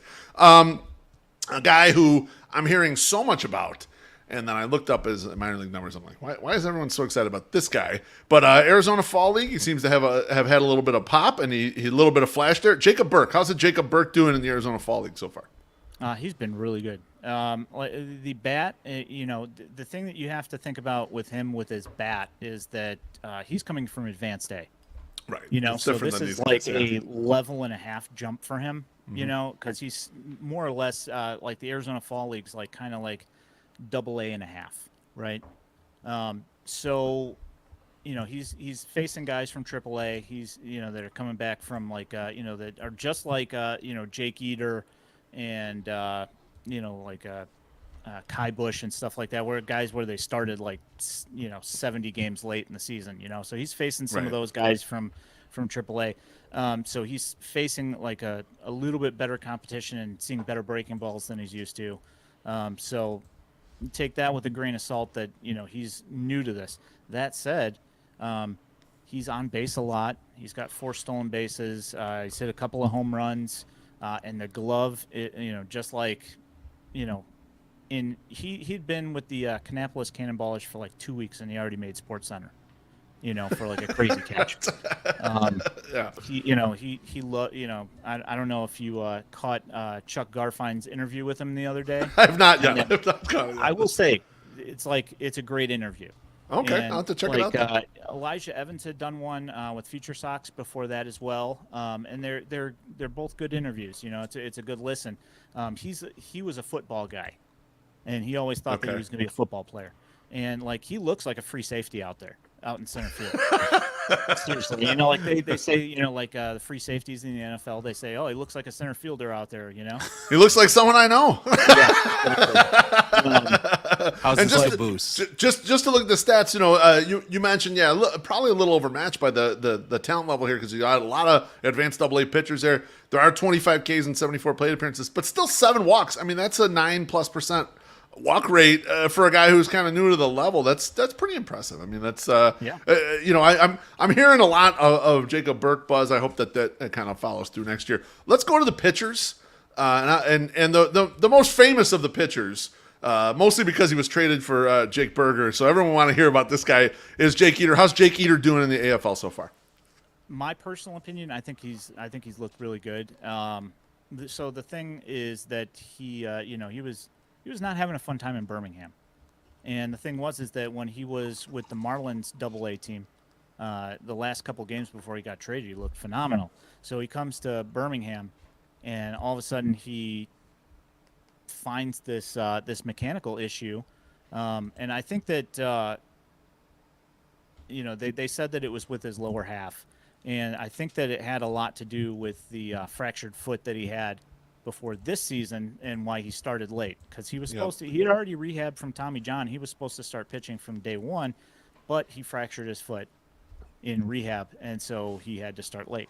So I think that it had something to do with that, and with putting weight on that foot and just kind of, like whatever alligator arming is with your legs. I don't know what you I was going to call say, is the injury manifesting itself more in stuff related, or is it more command related as far as you can tell? Like, I think it's more command related because like the velocity was still fairly decent. I think that he was losing like 3 miles an hour off his fastball, which is, obviously when you go from throwing like 97, 98 down to 94, like you see with Garrett Crochet, it doesn't necessarily play all that well. it's not great. Yeah, not good. It's bad. So, but otherwise, it seems like his trip to the biomechanics / pitch lab in Arizona early and leaving Birmingham to go do that during the last couple weeks of the season, like it paid off because he pitched once in the Complex League and didn't give up a hit in like 3 innings, I think, and then he had like a hitless stretch as well in his first outing for the Desert Dogs as well. So he's looked pretty good. He's had a couple, basically what it's, like you look at his ERA and his ERA is like a 4.5 or something like that. Yeah. I think it's like 2 innings. He had 2 innings. I was going to say, there's a lot of Ks. There's a fair amount of walks, so you're like the command is a little bit off, but otherwise it seems the stat line seems to look fine to me. So it's he gave up like a couple of home runs. Yeah, I was gonna say I'm not that worried. Another guy who's been hot on people's tongues, and actually I was surprised I'm surprised we didn't see him in Chicago. The way the White Sox were churning over relievers at the end of the year, I thought we were going to maybe catch a little, a couple weeks of this guy's Jordan Leisure. How's Jordan Leisure looking so far? Jordan Leisure has been insane. Yes. So,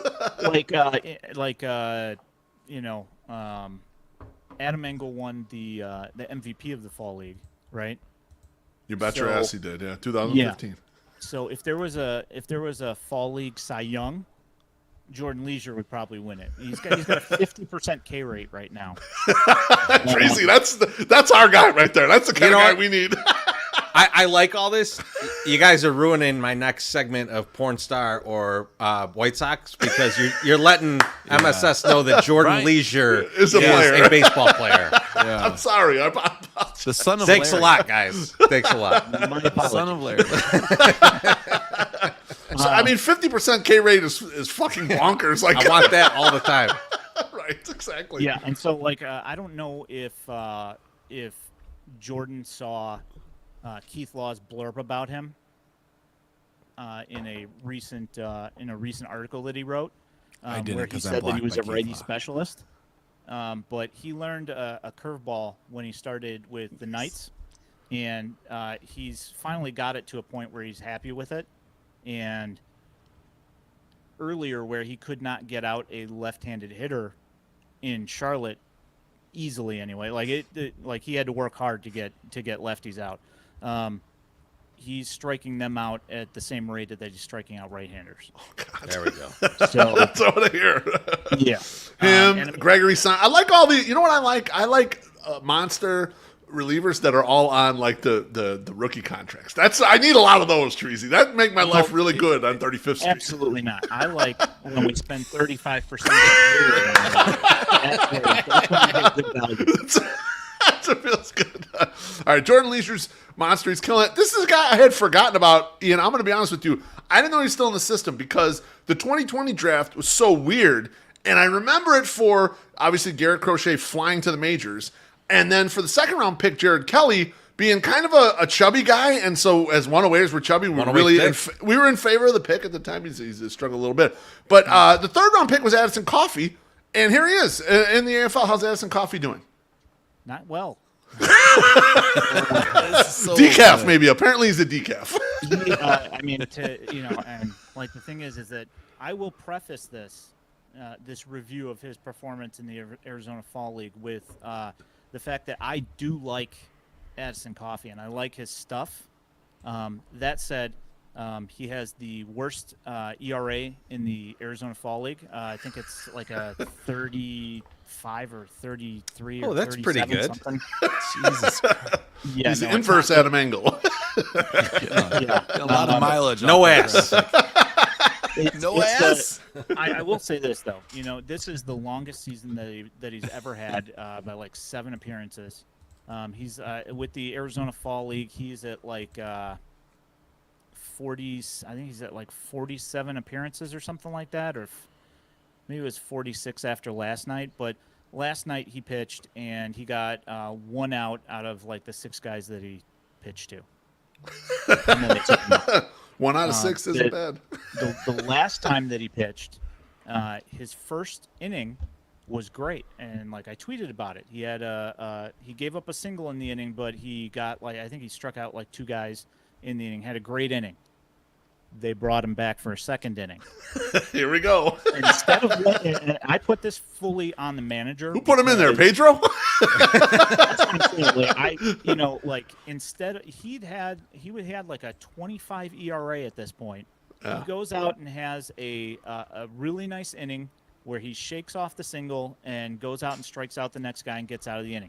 They bring him back out. He gets a ground out to Colson to start the inning. And then he walks a guy, and he walks another guy, gives up a single, gives up a double, walks another guy, gives up another single and another double, and then they take him out. I mean, they just left him out there to wear it. I mean, this is like TLR Matt Foster.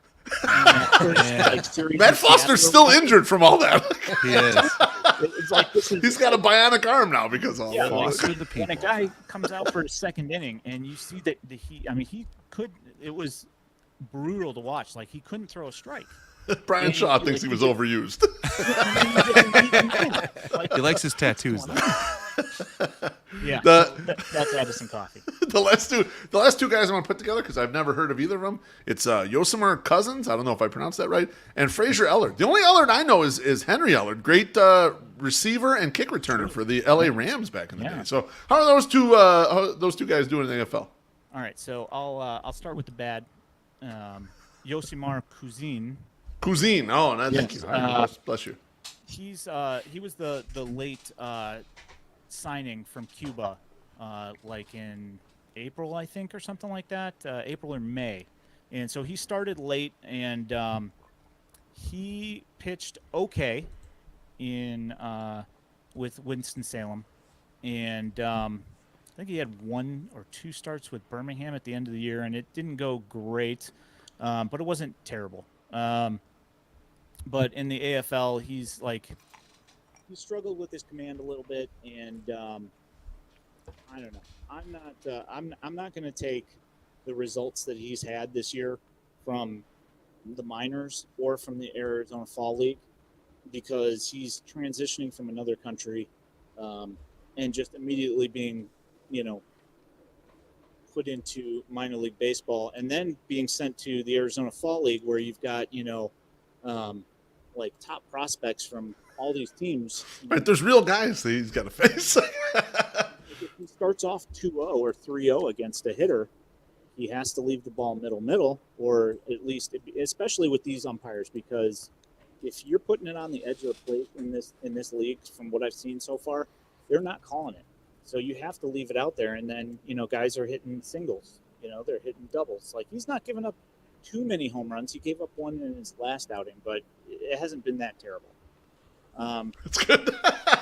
Not that terrible. That's like the 108 podcast generally. So Right. That's our tagline. that's how we try to do it. The last guy is Frazier Ellard, and he's a left-handed reliever, and he's got my favorite pre-inning ritual of any pitcher I've ever seen.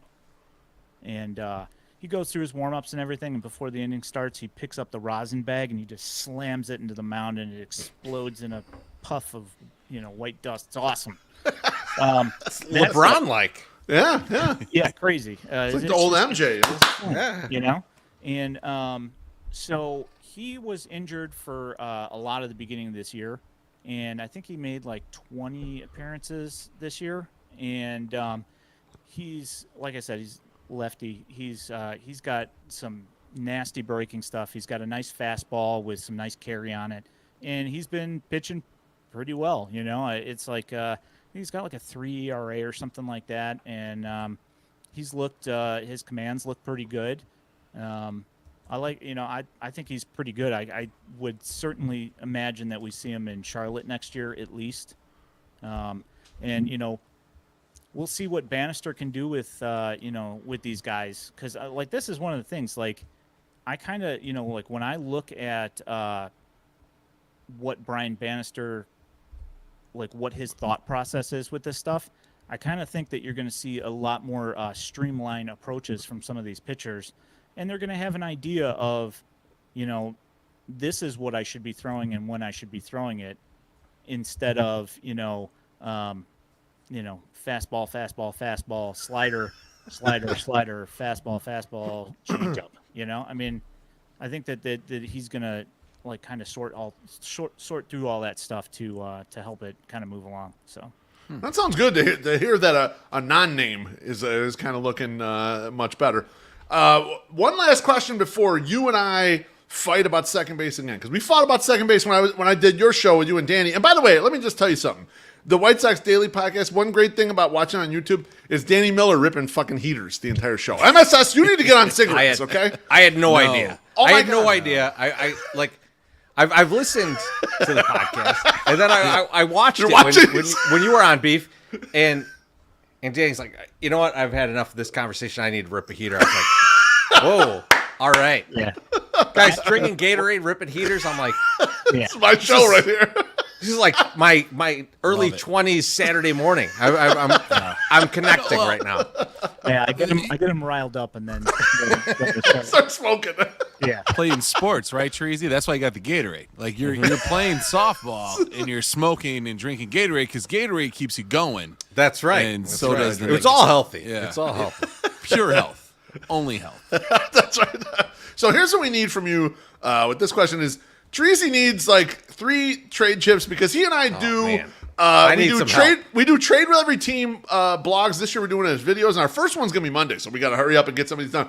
Give us 3 minor league trade chips that are not Colson Montgomery or Brian Ramos. Like, we know those guys are good. 3 guys. Yeah, basically what I did was I went through each team and into the DSL, and like came up with some names of guys that other teams are actually going to want. Okay, So I love this. I'm just going to throw those out there, because like, coming up with like 3 guys, like, I come up with 3 guys, but the thing is that who knows if the White Sox want to get rid of them? Who knows if the other team even likes them? So I'm just going to throw a bunch of names out there and let you guys can Let's go. go back on the YouTube link and rewatch that part and just write the names down. And say, They're gonna be in these videos that we do over the next couple weeks. No Absolutely. doubt. I'm going to say, I'm going to preface them and say, Ian said this guy's worth a lot. That's why I'm asking so much. That's right. All right. So in Charlotte, the guys that I have as like a prospect that somebody might actually take that somebody's going to possibly want, because I mean in Charlotte there's really not a ton there, and like the things that They only have like two starting pitchers. The thing that the guys are going to want are going to be or that they would have wanted are all hurt. So Adam Hackenberg, they moved him up. His bat looked in AAA. It looked like he was going to need some seasoning, and he's going to take some time to grow into the AAA pitching and feel comfortable. But he calls a good game, plays good defense, got a good arm. So he kind of has like that defensive specialist type thing that you're looking from a guy like a Corey Lee. Kind of second catcher, second catcher for a team. Like, yeah, I think in a month and a half he would get more than 5 hits though. So, and it's a vote of confidence. The throwing guy that like change of scenery dude that I would think that possibly somebody might be like, okay, we'll take him as a throw-in. That's cool. Yoelqui Cespedes. Oh yeah, definitely trading that guy. They're gonna he's definitely going to be in one of the trades. Yeah, he has characteristics that are good, and he has tools. He's very toolsy, very fast. Stole a bunch of bases this year, and he worked on his plate discipline. He walked like 65, 70 times or something like that this year, I want to say, and so it could be a throw-in guy. From Birmingham. These are not guys that I want to get rid of, but they're guys. But we do, Treasy. I mean, feels like the exact kind of guys I want to trade. They have a future somewhere else in our mind. That's terrible. I gotta hug them all. You can't fall in love with them, Ian. They're only here to make our team better. So come on. Well, yeah. That's the thing is that if you're gonna want something that's actually gonna have value, you're going to have to give up something, and that's exactly. Unfortunately, like I didn't want to type the names, but I did. Yes. Mason Adams, Jonathan Cannon, Matthew Thompson, Wilfred Veras, Terrell Tatum, and Luis Mieses. Now let me ask you a question about Wilfred Veras. He's Rule 5 eligible? He is, yes. Now, would you put him on the 40-man? We actually me and Beef talked about that. That's what he's baiting you right now. I'm just trying to get. I'm just trying to get everyone to have to drink. He doesn't play second base. All right. That sounds good enough to me. Yes. Yeah, you have to drink. That's a yes. That's a yes. We can't keep Wilfred Veras and Tim Elko. All right, we got to make a decision, Treasy. Elko, when you're trading, if you trade Elko, we were going to fight on that show. I'm not. I'm going to be asking top dollar for Tim Elko. All right, you're damn right. I'm enamored with him. Hey, he had 100 RBIs and 28 home runs. 102 RBIs. He did. Don't look at the strikeouts though. Yeah. So, none of my business. We've got 3 pitchers, and all 3 of them are guys that somebody else would want. Mason Adams, virtually unknown by most people, until this year, and still people don't know, probably because the name's not a thing, right? And like on the surface, things don't look like you're like, okay, he's not tall, he doesn't throw hard, he's not throwing 98 miles an hour. So how does he do what he does? He's got a great curveball, good changeup, can locate his fastball. It's got good carry on it, and he strikes out guys, keeps people off base, and he had a really nice year. Jonathan Cannon, dude throws like 6 pitches. Matthew Thompson, crazy curveball, high velocity, toolsy, very good athlete. Is Thompson getting it together? Is it like I haven't followed him I mean, like I traded him 42 times in like trade blogs, but like it always felt like it's just never coming together for the guy. Is it starting to come together? Are you starting to see this is what he could be? Yeah, see, that's the thing is that as far as he goes, like his stuff is like you'll see him some innings and he looks unhittable, you know. And then you'll see him other innings and he looks unhittable, but that's because the ball's nowhere near the strike zone. So like he's and those innings have gotten less and less frequent in the last year. So he still has them every once in a while, but now you'll look at his stat line and you'll see that he had 7 innings with like 10 strikeouts and he had 1 bad inning, you know, where he gave up 3 runs. But he's limiting he's getting better at limiting damage, and he's maturing. So I think that at least his talent's maturing. I don't know him personally, so I can't say anything about that. But like the pitching has gotten better. So and then my change of scenery guy out of Birmingham, we've already mentioned him, Jared Kelly. They moved him to like a piggyback role in Winston-Salem, and that not starting seemed to like mentally help him in a way. He got a lot, his outings got a lot better, but when he went to Birmingham, it didn't go as well. He still had like some of those like innings where he'd walk like 3-4 guys, so I honestly thought you were going to say he went to Birmingham and put on 30 more pounds. Well, I just looked it up. Baseball Reference, it says he's 245 pounds. Boys, over under on 245. Oh, that's over, right? 6'3", 245. Give me a break. I mean, that's 280, baby. Let's go. He's a beefy kid. I hope I can get that. I love him. That's where I want to be. He hasn't been 245 since he was a sophomore. Winston-Salem. Connor McCullough. He pitched a no-hitter in Kannapolis earlier this year. It was only a 7 inning, but still counts. We'll take it. Michael Turner, again, not a guy. I don't want to give up any of these guys personally, but Michael Turner, he was the OBP and batting average champion for High A this year. Oh shit! Nice. Yeah, doubles machine, like the slug is buoyed by doubles. Lots of doubles. Not a whole lot of home runs, but good contact hitter, takes walks, and will get on base a lot. And also calls a good game and's got a laser for an arm. So I was going to say he's a catcher. Goodness. I didn't realize this.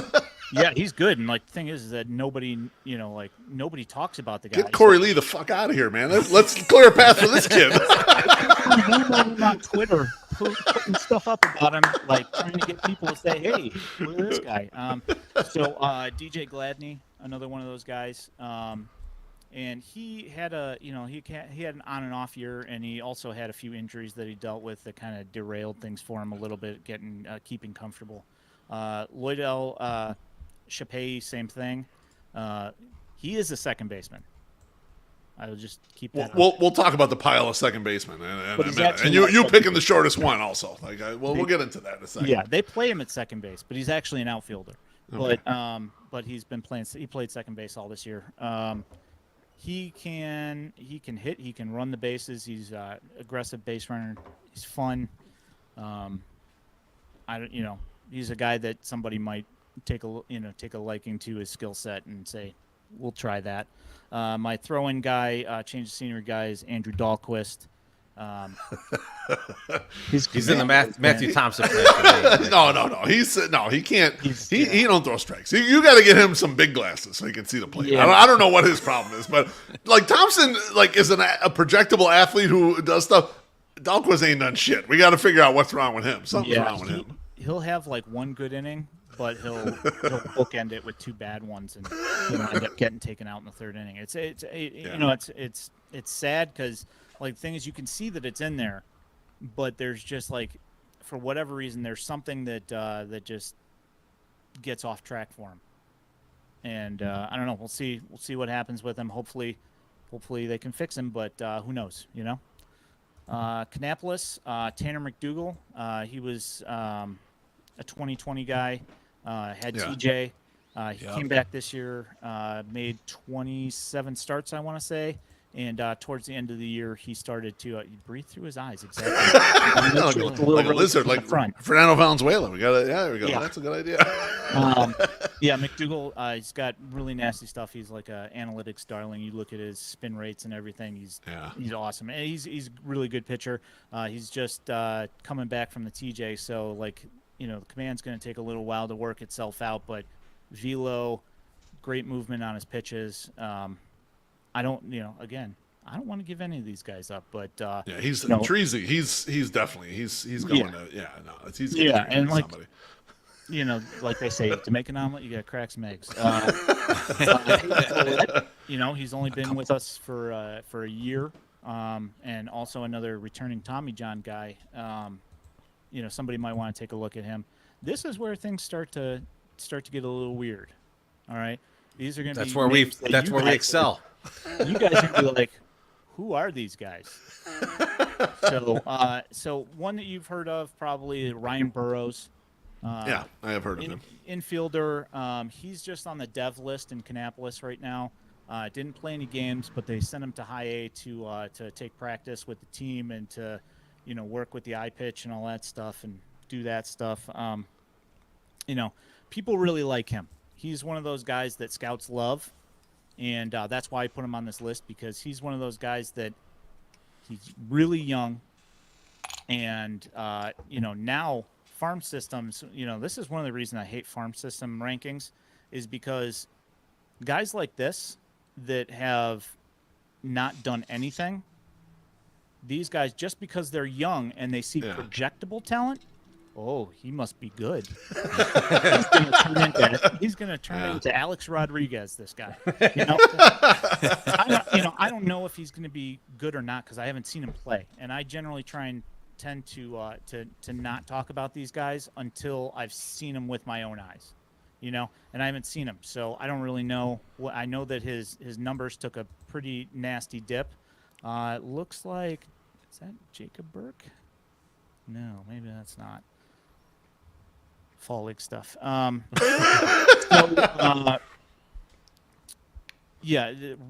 Burrows, another guy, a Venezuelan catcher, Ronnie Hernandez, also put on the dev list at the exact same time as Burrows, and he's put up some pretty decent number. He put up good numbers in the DSL, and he put up some good numbers in the ACL, the Complex League. Both of those guys are going to be actually all four of those guys in Canny.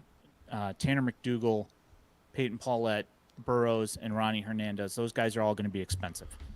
These are going to be the kind of guys, along with like some of the bigger names from the other affiliates. Those guys are going to be the guys that are probably going to get somebody else to dream enough to give you something that you want. Yeah, Teresa, we've only done about 3 trades each in the blogs, and I've already traded Peyton Paulette, so this is good. We're working on the right angle here. I'm going to trade all. So you can't trade him now. He's already No, we can trade him. We can reuse guys. It's okay. Yeah. The last 2 guys that I've got is Javier Mogollon. You made that guy. How dare you? I know that. How dare you? So he's DSL guy. He hit 10 home runs and had 42 RBIs and 27 walks to 28 Ks in DSL this year. He's one of those guys. He's got a ton of power.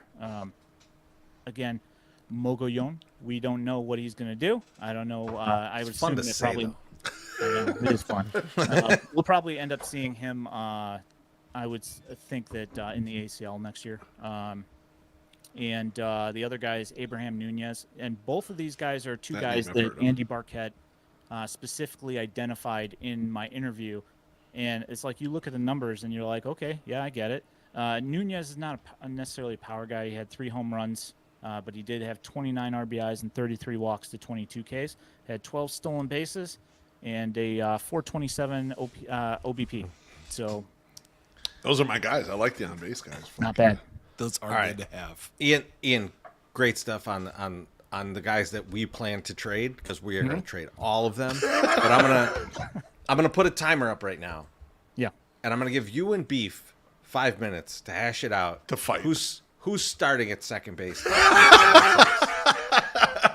You were lewd, and you're throwing out there that Popeye. You put Popeye at second to start. So give me your case. Why you Jose Rodriguez? Go ahead. How does he start? He's 5'2". Go ahead. Where does he start? All right. So when you look at the I'm going to do the timer. I'm looking at the way the D-backs did things, right? Between Mike Hazen and Josh Barfield, they had absolutely no problem promoting guys that were probably not ready to make it to the major leagues. So and guys that Fott, the pitcher, Pitch well in the NLCS. Yeah, great, but he had a 5.72 ERA and a 1.41 WHIP through the season, through like 20 starts. Geraldo Perdomo last year had a 195 average in like 450 at bats. They still brought him back this year. He improved. Jordan Lawler, drafted in 21 out of high school, and they brought him up for a cup of coffee in 2023. I mean, he's still That's quick. 9 years, you know? Little premature. Alec Thomas, same thing. 230 batting average through the first 2 years of his career. He's going to be playing in the World Series. 274 on base percentage and a 633 OPS. Whoa. So I'm just taking like what Barfield is used to and thinking that maybe Chris Getz might be a little bit more aggressive with letting these guys go out and do some things. Okay, here's my all right, I hear that. Here's my problem though.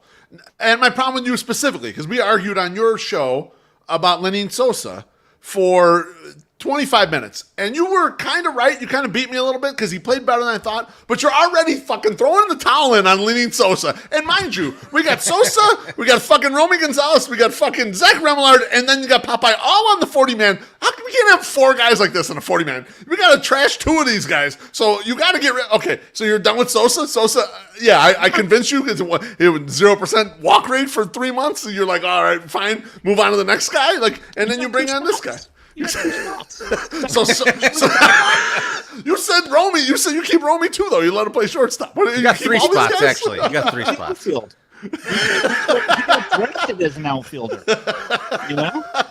You see, Treasy. You see how they get me? They try to keep everyone. You tell every spot is one of these guys. Like, what the heck, you know? Wait. In Ian's defense, Beef, you shit canned Gavin Sheets when we talked 40 man. There's a spot open for Romy out there. That's true. And I'll go and like I said to you earlier, this isn't necessarily about Popeye. It's about a overall philosophy, right? That they're not afraid to let guys come up and fail. That said, Jose Rodriguez this year, 20-30 guy. He hit 20 home runs and had 30 stolen bases.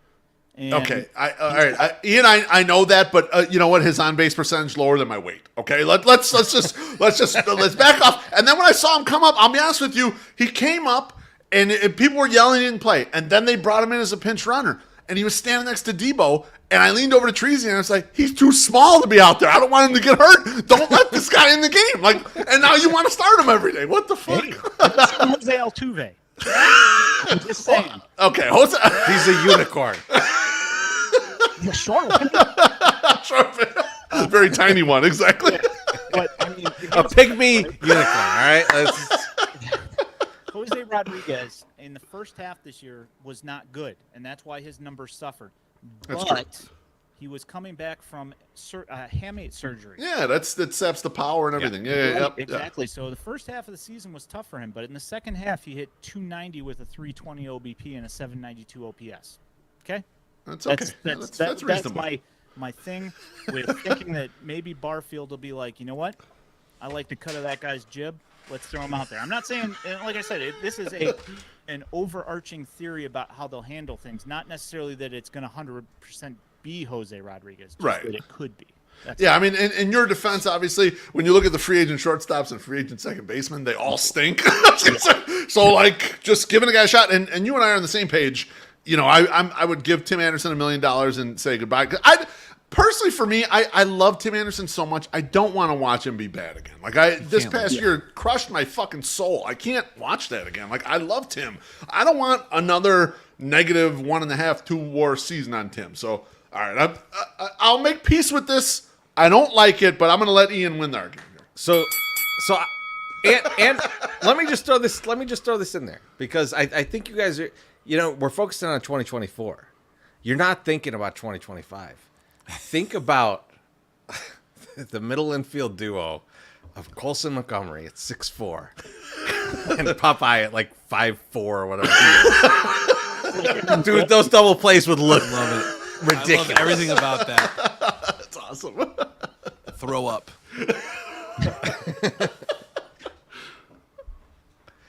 It's worth it. I like the idea. I'm very psyched about it. Ian, I just want to give a huge thank you to coming out and spending a lot of time with us. We're a long form podcast. We go a while talking about these things, and we really appreciate it. Fit right in. in. And I really got to apologize to you in advance for all the guys that you talked Crushing about this that hard. I am going to trade for Victor Robles because that's something that could crush anyone's spirit. And I apologize. I'm sorry. But thank you so much, man. Great talent bar there. Well, thank you so much, and we hope to have you back often throughout the off season and then into the season. We love having you, and I think your wealth of knowledge is just incredible to us, and we really appreciate it, man. Thank you so much. Appreciate it. Thanks. I appreciate the kind words. We'll talk to you soon. Thanks, All right, Ian. sounds good. You guys have a good night. You too. Thanks. I'm over the moon. I love talking to Ian. Like that's a guy that I could talk to.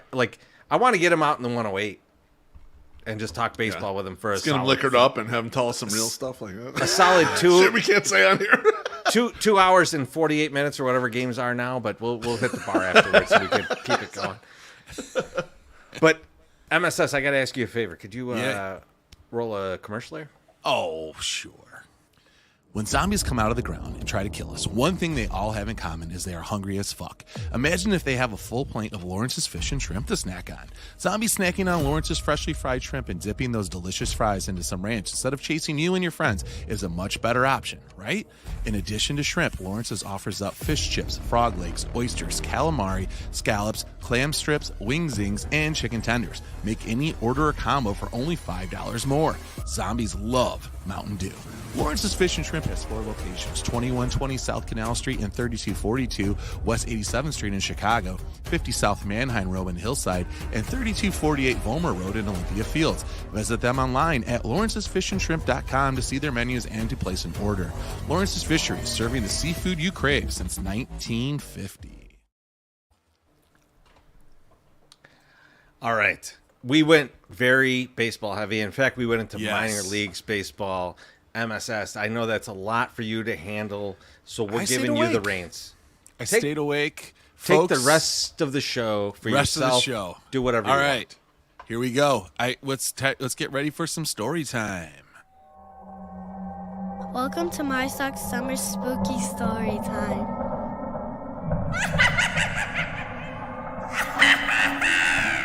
Holy shit, this is really scary.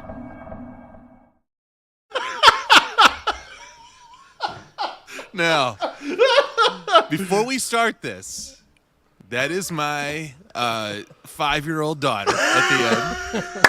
And I was trying to get him to do the intro together, and that's not happening, right? And I was like, hey, do you want to say this? And she says yes. And then she has not stopped saying it all day today. Yes. Free pass for the day. She worked, so Yeah. she did free pass, So anyway, that was my daughter's debut on the podcast. I got more stuff today, and honestly, we're getting new computer, and I'm getting a whole new setup, whole new rig, and I can't wait till we get to do all this stuff. So I got 3 stories tonight. We'll run through at least 2 of them, and then we'll decide if we want to do the third one. But we'll see. Let's go all 3. I want 3. We're going nuts. I got old Okay. styles in the fridge. Let's fucking Oh go, Lordy, man. here we Let's go. do I this shit. got a lot of old fashioned left, so we're good Let's to go. baby. Oh, I love it. Big swing. You guys- Big swing. You guys know who George Gipp is? I do do not. not. George Gipp. You remember that guy that was he was an actor, He's from Dixon, Illinois. He was an actor, became a president. He had a famous Ronnie line Reagan? in a movie. Ronnie Reagan had a very one of the most popular lines, and it was "Win-win for the Gipper." Remember that one? You know, George Familiar. Gipp is the Gipper. Okay. Now, let me tell you a little story. Ghost sightings, mysterious noises, footsteps on the roof, and doors slamming on windless days are all reported incidents around Notre Dame's historic Washington Hall near the center of campus. Supposedly, the ghost of George the Gipper Gipp, Notre Dame's first football All-American, still lives in the spooky entertainment venue. Former President Ronald Reagan portrayed the Gipper as an actor in the 1940 film Knute Rockne, All-American. Great title. I mean, just like don't even fuck around and say, anything other than what exactly it's going to be. This is right. what it's going to be. Don't expect anything else. Right down the middle. Because this is it. Gipp died December 14th, 1920. A frequently told but probably fake story of Gipp's death begins when he returned to Notre Dame's campus after curfew from a night out. Unable to gain entrance into his residence, which is really fucked up. I mean, you come home a little late and they don't even write you up, and you got to pay probably back then, like a nickel, or whatever, going. It's a week's salary right there. They're like, fuck you. You can't come in to sleep in your bed. He's unable to gain his entrance into the residence hall. Gipp went to the rear door of the Washington Hall, the campus theater building. He was a Back steward door, for baby. the building. Yep, back door, big back door guy, the Gipp. That's why he married the throat goat. He was a steward for the building and knew the rear door was often unlocked. He usually spent such nights in the hall, so he would just go sleep in the theater. On that night, however, the door was locked, and Gipp was forced to sleep outside. By the morning, he had contracted pneumonia and eventually died from a related infection. Now, okay, Man, they say terrible. this shit's untrue. They say it's untrue, but it sounds totally plausible. Having stayed in dorms, but again, I just don't get that. This is, I don't know, man. So anyway, it's more likely, and this is reading into it, more likely that Gipp contracted strep throat and pneumonia while giving punting lessons after his final game on November 20th against Northwestern. So he was That sounds like bullshit. Listen, But I'm good. Let's Yeah. go. he was a 25-year-old senior at Notre Dame. So I mean, I'm sure he A was. lot of guys go to college for 7 years. Yeah, they're called doctors. Or Van Wilder. Great movie. So anyway, getting punting. Since antibiotics were not available in the 1920s, treatment options for such infections were limited. So that's probably why he died.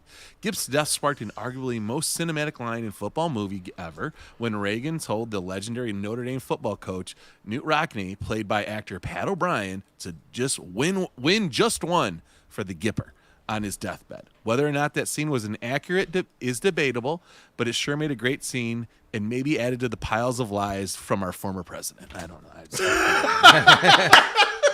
Now, you're saying, my Sox Summer, why is this spooky? Well, here's why it's spooky. Pio Montenegro, a student from Brazil, was the first student who admitted to seeing Gipp's ghost at Washington Hall during the 1925-26 school year. According to Notre Dame student newspaper, The Observer, Montenegro said he saw Gipp's ghost riding a white horse, and the story of Gipp's haunting has lingered ever since. Now, I think Pio was riding the white horse himself, and that's why he saw this. Because upon further investigation, because I don't just go to one thing and then just take it, I keep looking, and people said that he was a credible source, credible kid, but he's from Brazil. Don't trust him. Don't like him. This is not a big thing. Brazilian. Hey, I don't listen. like that. It's Carnival. No these Manu guys, Ginobili, huh? They're all about stories. They're all about stories and he's fun times. Argentinian. It's kind of hard. But also, I could not find another ghost story about what has been happening here. So I don't know. It's a little bunky. I'm kind of gonna bunk this one, but I thought I would include it because it was somewhat local. Now, we're gonna move into the next one, and it's the Pfister Hotel. Now, next to the Ambassador Hotel, where Jeffrey Dahmer killed his first victim and snuck his dismembered stayed there. body in suitcase. I have you? too. I've stayed at the You Ambassador. both yeah. stayed I there? have also. Yikes. I would not do that. Like, did you know that you were staying in there when you stayed there, or did you just stay there and then find out later? I went up there. I went up there for a music festival. It was in Milwaukee. Up there for a music festival, and me and Summerfest. It was me and Ram. No, it wasn't Summerfest. It was Max Went to Fest. see Fall Out Boy. Oh. We went to see Super Drag, and Nice. and so we had our choice of hotels, and my buddy Ram was like, "Hey, this is the Dahmer Hotel. You want to stay there?" I said, "Yes, let's stay there." Now, I got a friend. I got a friend in the future, My Sox Summer, who likes to eat people. So I It's a bonding need experience this. that you haven't happened. I know I'm gonna need this story in 15 years. we went to a Wisconsin supper club, the wife and I, and we talked about the hotel, and the waitress goes, "You know, the hotel you're staying in is where Jeffrey Dahmer killed his first victim, right?" And we're like, no, we did not know that. And I was excited and was like, "This is cool." Yes, Ian, it is 100% right across the street from the rave, and that's where Jeffrey Dahmer used to pick up his victims. So yes, it was. So we were. And cheers to Yump. Cheers. Thank you, Thanks, Yump. Yump. He says MSS is a big fan of riding the white horse. That's Yeah. Or the pony, riding the white pony. Ding, ding, ding. So we stayed there, and apparently the hotel has been remodeled, so there's not actually you can't stay in the room where you actually killed the person because that doesn't exist anymore. But we were on the same floor, so who knows? We could have been in the same area, and nothing weird happened. But anyway. Next to that hotel, the Pfister Hotel has been haunting many MLB baseball players for many years. The historic Pfister Hotel is in downtown Milwaukee and plays host to the visiting ball clubs. It's got swank rooms, a prime location, and a major league reputation for spooking its guests. Rumor has it that in the 120-year-old landmark is haunted by the ghost of its founder, Charles Pfister, who died in 1927. Now, these stories are for 2013. I tried to do some research and see if there was anything recent. I have not found anything recent, but these were too funny to pass up, so we're just going to go with them. Justin Upton from the Braves has this to say. Yes. From the minute I walk in there, I'm freaked out. The whole place, the creepy lights on the side, everything. I have to sleep with the blinds open and the lights on. Next time I'm finding another hotel and paying for it on my own. I can't sleep there. Justin Upton, certified pussy. Yeah, I figured it out. it's a Major League Baseball player going like, I won't stay. He's a where big the guy team too. He's is like putting 6'4", like a built dude. Yeah, like you could play second base for us, and I wouldn't feel bad about it. Michael Young, formerly from the Phillies. Oh, fuck that place. Listen, I'm not someone who spreads ghost stories, so if I'm telling you this, it happened. A couple of years ago, I was lying in bed after a night game, and I was out.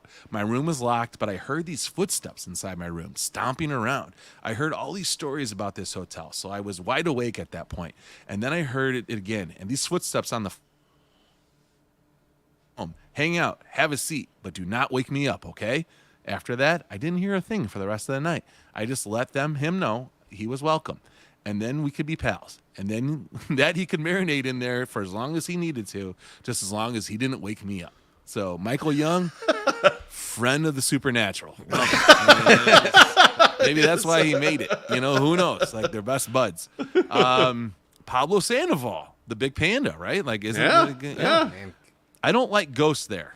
Okay, so first off, we're the ghosts that he likes. You know, like, is there some friendly Casper ghosts? There's a different hotel with great ghosts. He's like, listen, there's some ghosts that, like, you know, do some dirty things to you. I like them. I don't like these ones here, though. They don't do dirty things. So anyway, I don't like ghosts there. In 2009, I went to take a shower, and I remember putting my iPod next to a speaker. When I came out, it was playing music, and I have no idea why. I left the hotel after that. I didn't want to stay there. In 2010, me and Edgar Renteria stayed down the street and paid for it on our own. Last month, I decided to stay there again. I asked myself, why do I have to be afraid? The only thing I asked the ghosts was to let me sleep, and they did. So, again, Pablo Sandoval, friend of the supernatural. Like, Very he's made polite friends. ghosts. Very polite ghosts. Now, They're like, oh, am I keeping you up? Oh, I'm sorry, I didn't realize. well, hold on. I'm just doing my haunting. Oh shit, that's bothering you? I'm sorry. I'm not a person no more. I will go back to sleep. Okay, see you later. Bye. C.J. Wilson, formerly of the Angels. I've had lots of experiences there. I was on the computer one night doing my typical shtick, surfing the web, sending an email, editing a photo, and then all of a sudden the lights start flickering. I'm thinking to myself, I'm going to be so pissed if my computer dies. Then the light just shuts off, and then the TV shuts off, and then the light turns back on, but the light at the front door turns off, and I just yelled out, really?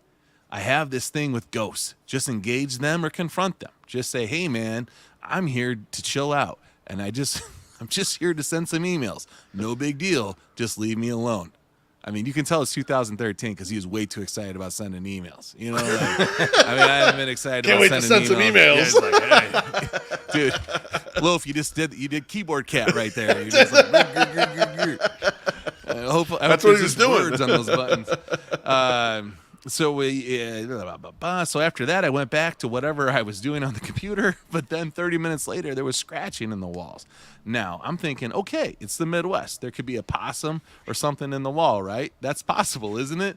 All I knew that there was definitely some noises coming from the wall. I just said out loud again, can you please just leave me alone? I'm really trying to work here. Oh, man, okay. At this point, I'm on edge. I'm really trying to work this one out here. I'm just, trying to edit photos. Crank this one out. It's my side gig. I'm doing wedding photos for people and also playing for an MLB team. This dial-up won't load fast enough. Take it easy.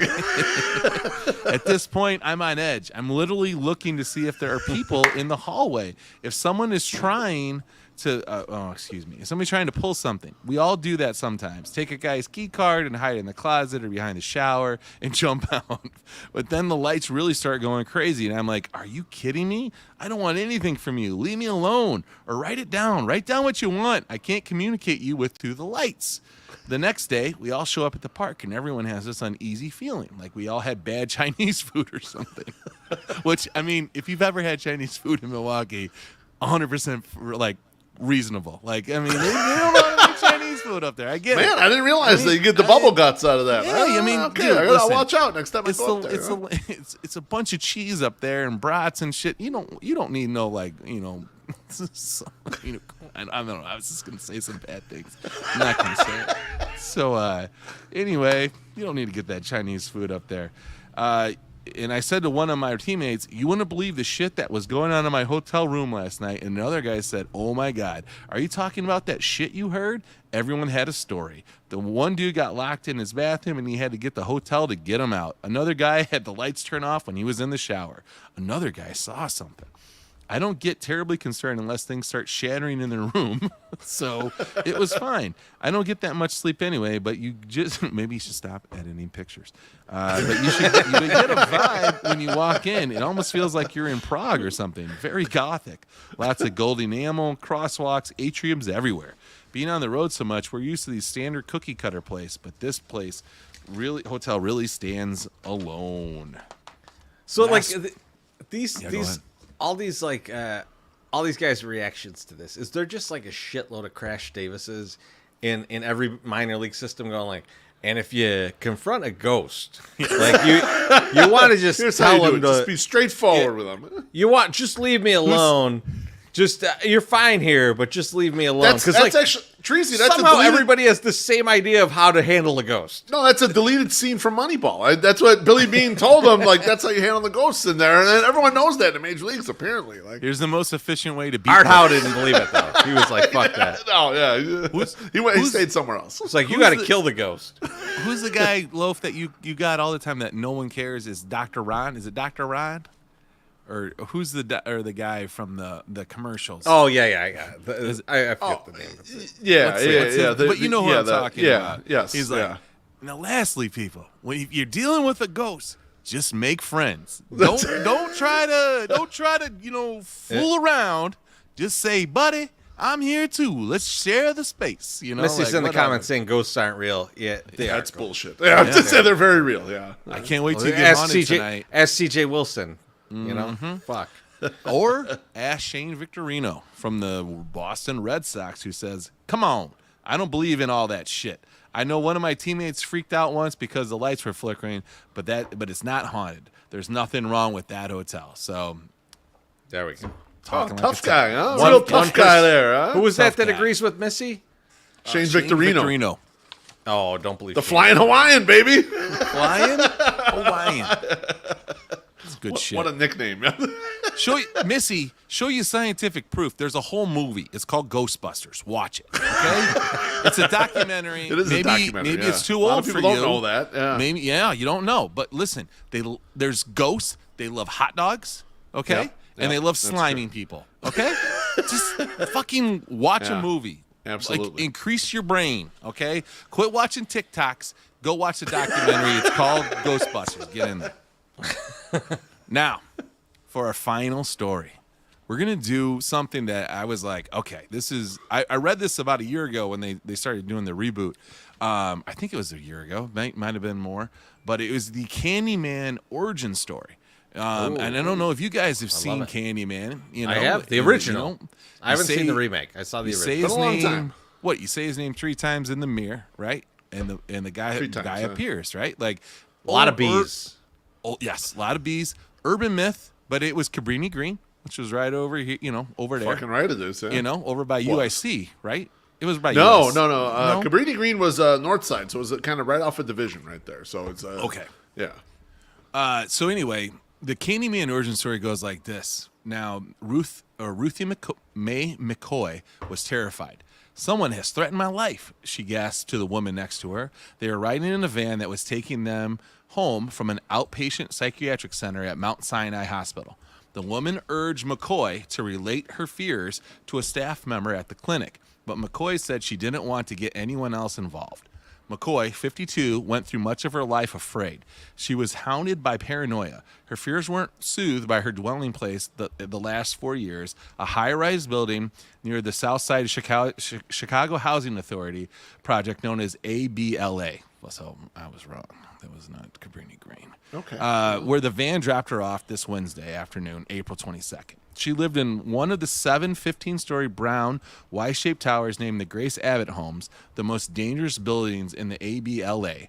A claustrophobe in a closet might be more at ease than a paranoid like McCoy in an Abbott high-rise. The buildings feature dark, malfunctioning elevators, pitch black stairwells, and cocaine and PCP addicts on nearly every floor. Fiends really are lurking in the shadows here in these towers. You're crazy if you're not always looking over your shoulder. McCoy lived at the end of a corridor on the 11th floor of the building at 1440 West 13th Street. At 8:45 this April evening, Chicago police got a 911 call from McCoy. I'm a resident at 1440 West 13th Street, and some people next door are totally tearing this down. You know, the frantic voice began. What are they doing, ma'am? Asked the dispatcher. McCoy's response is unintelligible on tape, but apparently the dispatcher caught her gist. They want to break in, he asked. Yeah, they throwed the cabinet down. Dispatcher, from where? I'm in the projects. I'm on the other side. You can reach my bathroom. They want to come through the bathroom. Dispatcher, all right, ma'am. At what address? McCoy, 1440 West 13th Street, apartment 1109. The elevator's working. Dispatcher, 1109. All right, what's your name, ma'am? Ruth McCoy. All right, I'll send you the police. The dispatcher wasn't certain that McCoy had been trying to report. What could she have meant by, they throwed the cabinet down and they want to come through the bathroom? Nevertheless, he closed the phone call in order to send a beat car on its way. He assigned a 12th District car to answer a disturbance with a neighbor. Disturbance with a neighbor. Complaint at 1440 West 13th Street, apartment 1109. He didn't report the call as a break-in attempt, may explain why police hadn't arrived at McCoy's door at 9:02 when another 911 call came in concerning apartment 1109. This one was from a woman who said she had been walking through the hallway and heard gunshots from the apartment. At 9:04, another neighbor called to report gunshots hollering from 1109. 2 more police cars headed to the scene. 4 officers apparently arrived at McCoy's door around 10 minutes after 9. They pounded on the door, announced their presence, called for McCoy, no answer. They answered the dispatchers to call McCoy on her phone. We think somebody may be in there holding somebody, an officer told the dispatcher over the radio. The officers listened to the phone ring and ring. There were 2 more officers downstairs, and they drove over to the project office, a block away on Loomis, to get the key to 1109. But the key didn't fit McCoy's lock. This left the officers wondering what to do. Should they break into the apartment? Talking with neighbors didn't help much. Nobody answered across the hall. The apartment next door was vacant, and the neighbors in the apartment down the hall said no. They hadn't heard or seen a thing. Other neighbors on the floor said an elderly woman lived in 1109. They say that she always answers her door. One of the officers told the dispatcher in a hesitant voice, and there's no answers. So I don't know. It may be if maybe she answered the door to the wrong person or what. The officers contracted the project police again, but the janitor said that he had no key to enter for 1109. And so at 9:48 p.m., the police left McCoy's building and the project. Now, What? They just Did it left break the door down? It feels like that's a kick the door down situation. That's an obvious break the door down, right? You get 2 calls. I heard gunshots on this floor. I heard this. I've heard hollering. I heard hooting and the hollering. Yeah. Still not going in. They didn't go in, and I don't know if I wrote this down, but they were afraid because they would get sued. A lot of cops will get sued for unlawful entry. Oh, for breaking into the house. Yeah, because maybe they got drugs in there. Maybe they got a stack of illegal pornos that they downloaded from LimeWire. I don't know. Yeah, but they can ignore all that shit once they go in there and see the person's alive. Potentially. In theory, right? Potentially that could happen, Wolf. You're right. They could just say, never mind. You know what? I'm sorry. We messed up, but we'll see you later. Feel free to continue to grow your marijuana here. That is fine. We just want to make Here's sure you're $20 okay. for a new lock on your door. Have a good one, and we'll see you soon. The following evening, police got a call from Deborah Lashley, an 11th floor neighbor of McCoy's. Lashley said McCoy normally stopped by her apartment on her way out of the building every morning upon her return in the afternoon. But this day, she hadn't stopped by at all. Lashley had seen police at McCoy's door the night before and was worried. About a half dozen police officers and 4 or 5 CHA security guards arrived on scene. Their knocks and calls from McCoy went unanswered. Most of the police officers thought they ought to break the door, neighbors say, but the security guards discouraged them. Those motherfucking security guards. Because they're like, man, I don't want to have to fix this shit. Yeah, let's replace the door. Yeah, exactly. One of them raised the possibility of the tenant suing if the police broke in. And if you bust down the door, the security guards told the police officers, you will have to get someone up here to secure it. The police officers shrugged and left again. The next day, so now we're going on 2 days since she called and be like, somebody's coming through the wall. Okay, they threw the cabinet down, and they're like, hey, you know what? Yeah, it's not really not that big of a deal to us. We can wait a couple days. The next day, Lashley notified the project office of her concerns. At about 1 p.m., a project official arrived at McCoy's doors with a carpenter who drilled a hole through the lock. They found McCoy in the bedroom, lying on her side in a pool of blood, hand over her chest, one shoe on, one off. Papers, magazines, and coins were strewn around her on the floor. When police later turned McCoy slightly, the faint smell of rotting flesh rose through the apartment. She had been shot 4 times, possibly with a gun of medium caliber. Probably not at 22, though, because that won't kill you. The medical examiner who performed the autopsy, Dr. told me 1 bullet passed through her left shoulder, another passed through her left thigh. A third entered the right side of her abdomen, pierced the liver, and exited the left side of her abdomen. The 4th and fatal bullet passed through her upper right arm, then entered her chest, severely severed the pulmonary vein. The doctor listed the cause of death as internal bleeding. McCoy, not shot, internal bleeding. McCoy probably didn't die immediately, Choi says, but because of the injury to the pulmonary vein, the principal vessel in the lung, he doubts she lasted long. She probably wouldn't have survived even if she had been taken quickly to the hospital. She was pronounced dead at Cook County Hospital at 4:35 p.m. Friday, April 24th. So that is the story to that's the origin story for the movie Candyman, and they came in through the bathroom. Yeah, so like this is like, now if you go to the Reader, this is from like 1981. The story is, and they republished it like after the fact. But like if you read more about it, like there's access points throughout like all of the projects so that people could get through, and the guys that were selling the drugs and people that were robbing people figured out how to get into these little access areas, and they would go in. So like they literally had gone in her wall and pushed through the thing, potentially trying to get away from police or trying whatever, right? But then they were like, we're gonna rob her. So they went to rob her, and she resisted, so they killed her.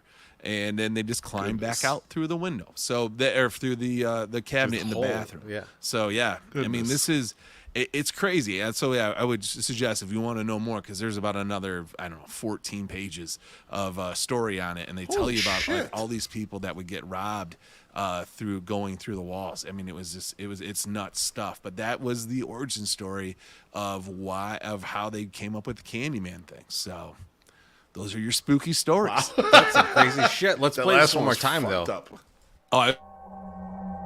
Welcome to my Sox Summer Spooky Story Time.